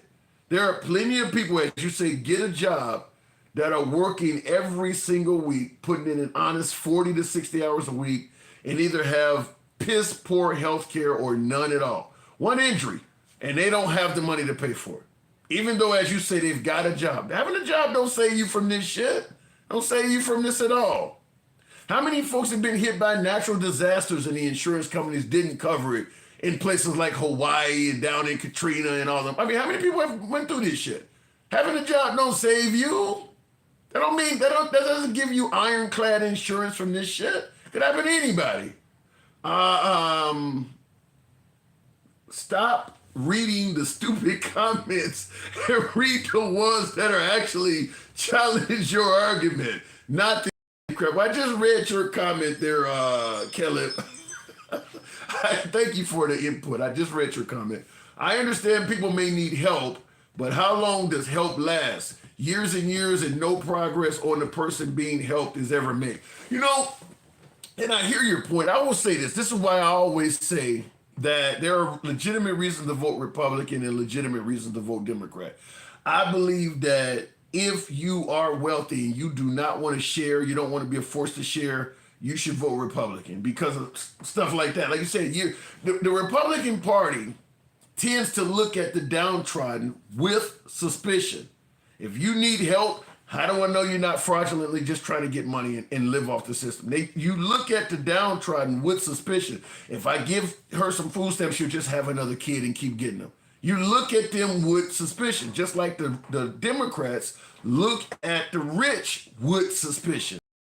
Now, the right tends to think wealthy people worked hard for their money. They all did what was right to get them. They don't see any type of suspicion with wealthy. They see them with the poor. The left, just the opposite. The left don't see a lot of suspicion with the poor. They see it all with the wealthy. That's why many folks suggest that the Republicans are defenders of the wealthy. Anytime you hear somebody being suspicious of the poor, it's almost always Republicans. When you hear somebody being suspicious of the wealthy, it's almost always Democrats. Anyway, looking in the comments, tap the screen, get us on up over the 100 hump. We can do 105 if you will. Rich live off the government, the poor don't. I think you can do it on both levels. But you absolutely can be rich and living off the government too. You don't hear the Republicans talk about that. They don't talk about corporate welfare and the rich living off the system. It's generally the poor. They are suspicious of the poor, defenders of the wealthy, and the liberals are just. which in return cause more health issues, and they already on healthcare assistance, which causes more money being thrown at their unhealthy lifestyles. See, that's what I'm talking about. You just assume that if somebody's everything about the poor is, I just don't believe a healthy person could have problems. It's their lifestyle, it's their choices. I mean, you view the poor in a negative aspect. It's kind of a no mercy approach. Looking in the comments here though, this is for you. God will take you back. Come home, repent, return to your first love. Run from the world. God will take you back. Let me go back to the box. Tap the screen. Get the likes on up. Over the 100,000 hump. Fucking Scott, I think the name says. Is that what it says? Fucking Scott. If it brings them up. Good evening. Yeah. Hey, how you doing? I'm doing good. What brought you on this evening? What am I getting wrong? Well, I think what Trump has done, I mean, it's everything that he's doing right now, I voted for. I voted for the to be shut down. I voted for these massive cuts, right? So these are the things that I voted for. I don't think anything's wrong with people that are on Medicaid. They're asking for 20 hours a week. That's not too much to ask since you're sending your kid to daycare. So while your kid's in daycare, I see nothing wrong with the parents getting a job. Sorry. You want something, you're going to have to give something. Yeah.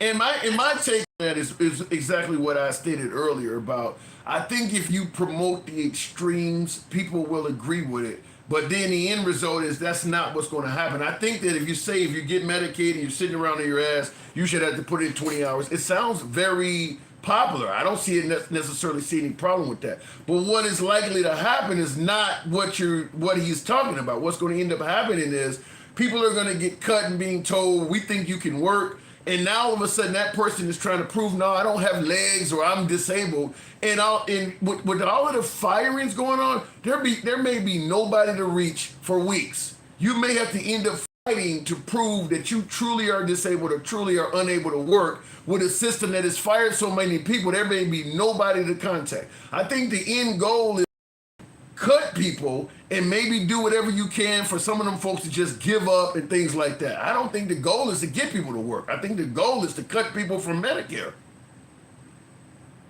Well, I would say the Medicaid, right? Because Medicare, you put into Medicare. Medicaid, whatever they're cutting from, the goal is to cut it. The goal ain't to get you to work, because 20 hours a week ain't gonna mean a damn thing. You can go work 20 hours a week for Uber. That ain't gonna affect the government at all. I mean, they don't care about the 20 hours a week. That don't mean shit. That ain't helping the government out to any substantial level. I agree with that. I agree with that, but I think that they should do something, right? So I know a lot of people that don't do anything and get that stuff, and I think it's not right. I think that they should get off their ass and get a job, you know, and they should contribute to society. If we're going to pay for that, and I pay a ton of money in tax, construction, so that's where you make a ton of money. I mean, that's. Yeah, but I don't think you're disagreeing with me when I say don't ask me for shit. You're just giving me a reason why you don't want to give me shit. Like you said, I don't want a burger to cost more. I mean, you're telling the person that want minimum wage, I'm not going to give it to you, and this is why. But at the end of the day, it's don't ask me for shit. You just have reasons why you're not doing it. I mean, and by the way, keep in mind when we talk about burger flipping jobs, there's a whole lot of other jobs. You know, when we talk about raising minimum wage, everybody goes to burger flipping. But when we talk about going from $7 an hour to $15 an hour, there's a whole lot of jobs that cover that are not burger flipping jobs. I mean, you could be a school bus driver, which is a job that requires you to get a CDL that makes less than $15 an hour in places. You could be a CNA that makes less than in some places. Security guards, factory workers. It ain't all just teenagers flipping burgers. It's grown people with kids and responsibilities. They're paying like that too. I mean, I just don't think raising that would help anybody, right? So all it is a temporary fix, is what it is because things are gonna go up, and people are gonna complain because things are too high. Then they're gonna blame Trump why things are so high, you know, and that's exactly what happens. They blame him for everything. It doesn't matter what he goes on here. I mean, I think his 7 months has been fantastic. I think it has been. I think we voted for everything that we got. I would not change my vote at all. I would not change my vote at all. You know, I mean, and I just think, you know, I mean, and you put up a bad candidate too in Kamala Harris. I mean, she wasn't one that was nominated by the people. She was injected by the Democratic Party. They didn't give the voters a choice of who they wanted there. She couldn't even make 2% of the vote when she was running the first time. I don't disagree with that, but I wanted to say. Tell you, sorry, that's who you're going to vote. Yeah, I don't disagree that they put Kamala Harris up there, but I don't know if you realize it or not, but the Republican Party did the same thing with Trump. There were 4 candidates that wanted to primary Trump, and several states just gave them their electoral votes and never gave the people a right to say. In fact, I think 1 or 2 of them tried to sue, but the Republican Party did the same thing. It just didn't get covered as much. But candidates that wanted to primary Trump, and they just got silenced by the Republican Party. It happened on your side as well. Well, he also went through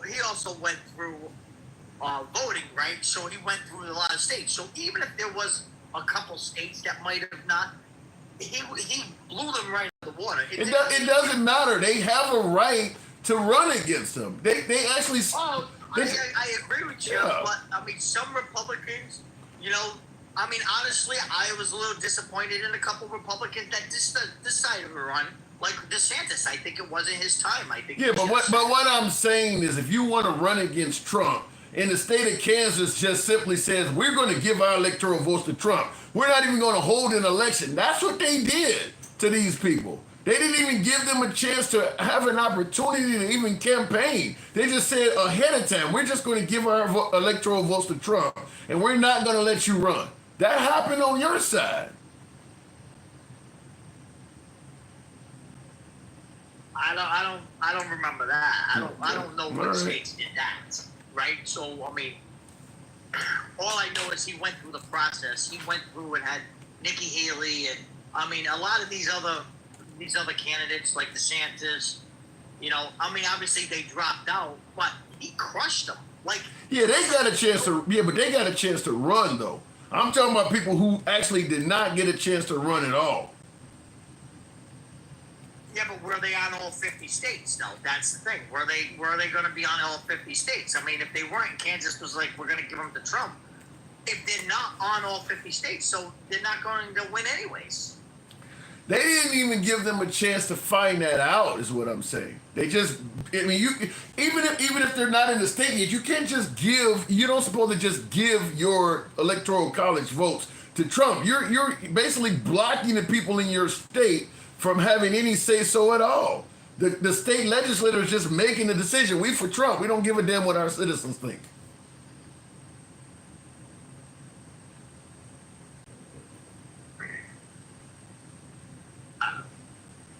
I don't know about that. All right, fair. I don't know about that, but like I'm actually excited about what's gonna come. I mean, you gotta remember it's 7 months. You're gonna see it.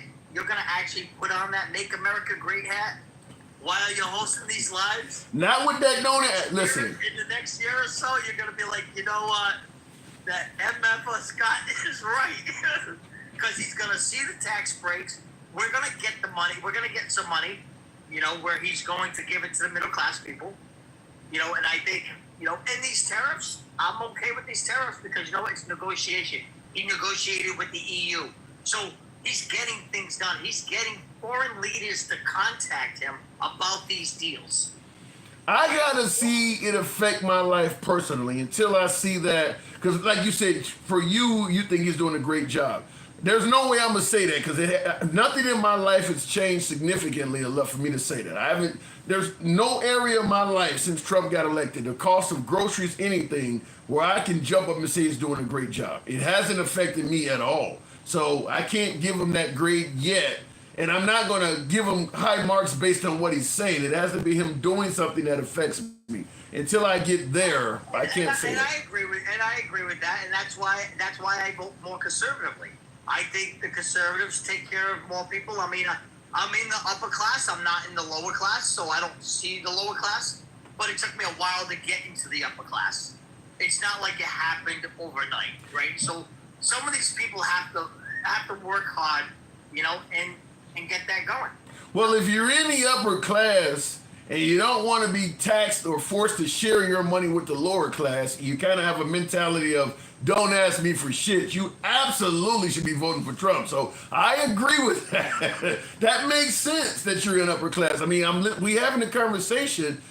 Because you're not worried about falling flat on your face and needing help or any of that. I mean, it makes sense that you would vote for Trump. Now, my opinion, based on what you're saying, you should vote for Trump. It does fall in line with what your interests are. But I do got to move it on. I appreciate you coming in. All right, good seeing you. Always. Thank you. All right, moving on with the program. No one voted for kidnapping our community members off the street. Damn. No one voted for reinstating child labor. No one voted for these tariffs, these taxes. Well, he said he voted for the tariffs. I don't think people care about the kidnapping stuff. I think that one of the issues that Trump is able to enjoy is that a large amount of the American constituents that voted for Trump have a mentality of, yeah, that doesn't look good, but as long as it's not happening to me, I don't care. Predominantly the Hispanic community, absolutely. When he won the Venezuelan and the Cubano vote, Trump won the Hispanic male vote, it was a whole lot of, yeah, as long as that don't happen to me. There is no way in hell those people would have voted for Trump if they knew he would be hanging around Home Depots and all. No. It was a whole matter of, look, as a Cubano, as a Venezuelan immigrant, I have TPS, temporary protected status. As a Hispanic, I have a green card. So I don't have to worry about it happening to me. As a Hispanic, my mom, even though my mom was illegal, I was born in the country, so I have birthright citizenship. It ain't gonna happen to me.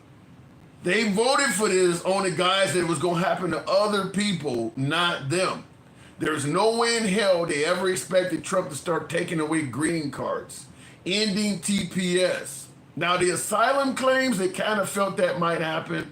The Venezuelans and Cubanos never thought Trump would do that to them. It was a matter of, you can do that to the Mexicans or the Nicaraguans or the folks from Guatemala. Yeah, too bad, so sad. I'm from Venezuela, I'm from Cuba, I'm safe. A lot of people voted for shit based on that. It ain't happening to me. So that's what ended up happening, in my opinion, is everybody voted for, and it's still happening. Think about how many people work for the federal government that voted for Trump. It ain't gonna happen. He made it clear I'm cutting waste, fraud, and abuse. Okay? But it ain't gonna happen to me until all of a sudden Elon Musk is on your internet or intranet telling you you're fired. It was okay until it started happening to them. Whole lot of people that voted for Trump voted for him based on you're doing that to them. I would submit to you this. Federalizing Washington, D.C. is a perfect example of that. It's fine. It ain't gonna happen in my town. Law enforcement, wearing masks, not identifying themselves. Well, I ain't gotta deal with one of them kind of cops. It's okay when it happens to other people. If you start pulling over the average American wearing a mask and not identifying yourself, you'll find a whole lot more Americans would care about that. But because it's happening to other people and not them, they're okay with it.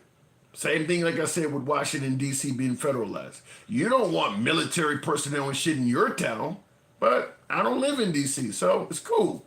That's what's happening. Everybody's okay with this shit because it's happening to other people. Anyway, look at it in the comments real quick before we continue on. Tap the screen. Get your boy on up to 115. We can make that happen if you let your thumbs not be lazy. They love to hide their faces. Now it's masks. Before it was sheets and hoods. Damn, Mike. Yikes. You said ICE loves to hide their face. Before it was sheets and it was before, you said, what do you say again? It was, now it's masks. Before it was sheets and hoods. That's a pretty graphic picture you're painting there. I think it's pretty easy to interpret that. SWAT team has always wore masks, so why can't ICE? SWAT team is a special unit. You know, you can't put ICE in the same. You don't have SWAT team members hanging around Home Depot. Really? You're trying to. SWAT team only represents a handful of guys in most towns. Not a whole fucking. No. Now, and by the way, the SWAT team don't always wear masks either. I mean, they got snipers and shit. They don't always wear masks. No nameplates or anything like that. The SWAT team is called out for special operations. You got ICE now doing everything from profiling and just grabbing people and demanding they prove they have citizenship. No, I'm not a fan of the mask and stuff like that. I get that folks are saying, listen, the law enforcement, the ICE, immigration officials, they're getting death threats, their family is being threatened and things like that. So they can't identify themselves because, their safety is at risk. Okay? But what about the folks that are mistreated by the members of ICE that now have no name or identification to report so that they can get justice for maybe getting their ass kicked wrong or being wrongfully detained? We are literally putting the safety of the police department above the public. That ain't how it's supposed to work. The government's supposed to work for us. We don't supposed to work for the fucking government. That's backwards. We're now in a situation where some members of law enforcement have the ability to enjoy zero accountability. Guy walks up to you, no name tag, his face is covered, and socks your ass in the face because you didn't get out of the car fast enough. Who are you going to file the complaint against? You have no name at all. Some dude in jeans and a mask hit me in the face. That's going nowhere. We've put the safety of the cops above the citizens. Cops absolutely do wrong shit. So why should they get look, if you don't want to be in a dangerous position, then don't enlist in the police department. I mean, you don't even let the dudes roam around Iraq without wearing name tags and uniforms and shit. But he needs one in San Jose? Really? No, I don't buy that. Look, if you don't want to do this job, you don't do the job. I mean, there's dangers that come with working in any form of law enforcement. You want to give them all masked? No, I don't favor that. Don't know why anybody thinks illegals should have more rights than citizens. It's called illegal for a reason. Well, illegals don't have more rights than citizens. What rights are you suggesting that illegals have that a citizen doesn't have? They don't even have as many rights as citizens. More? What right do you think illegals have that a citizen doesn't have? I don't know where you're going with that. You're kind of making that one up. So a whole lot of things I can do that an illegal can't. I can run for government office and things like that illegals can't do. They don't have more rights, they have less. You confuse me, dude. All this cop ICE shit is Trump. You seem to waffle or teeter.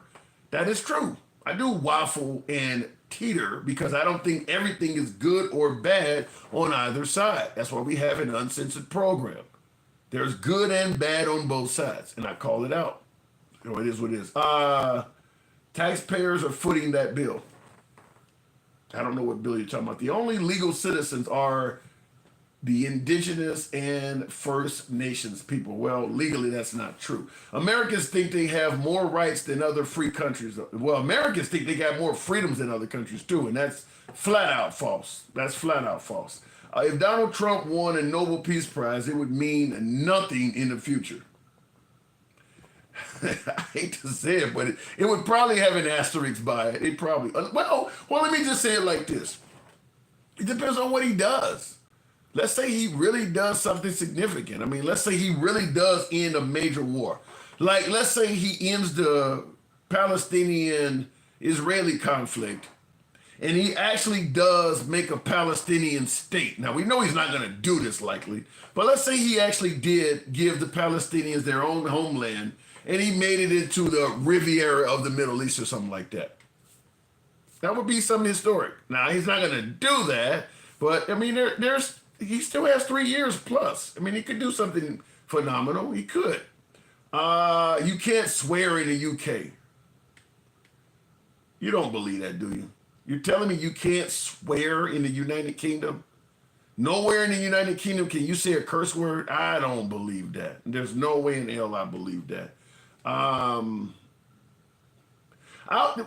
Listen, as far as I'm concerned, when you're comparing America to other countries, people base their comparisons on what they favor. Like, America's freer because you can own an assault rifle. You can't do that in this country or whatever. Well, you can send your kid to school in the UK and not have to worry about it coming home in bullet holes in it. I mean, the life expectancy is longer in many free countries than it is in America. Happiness index is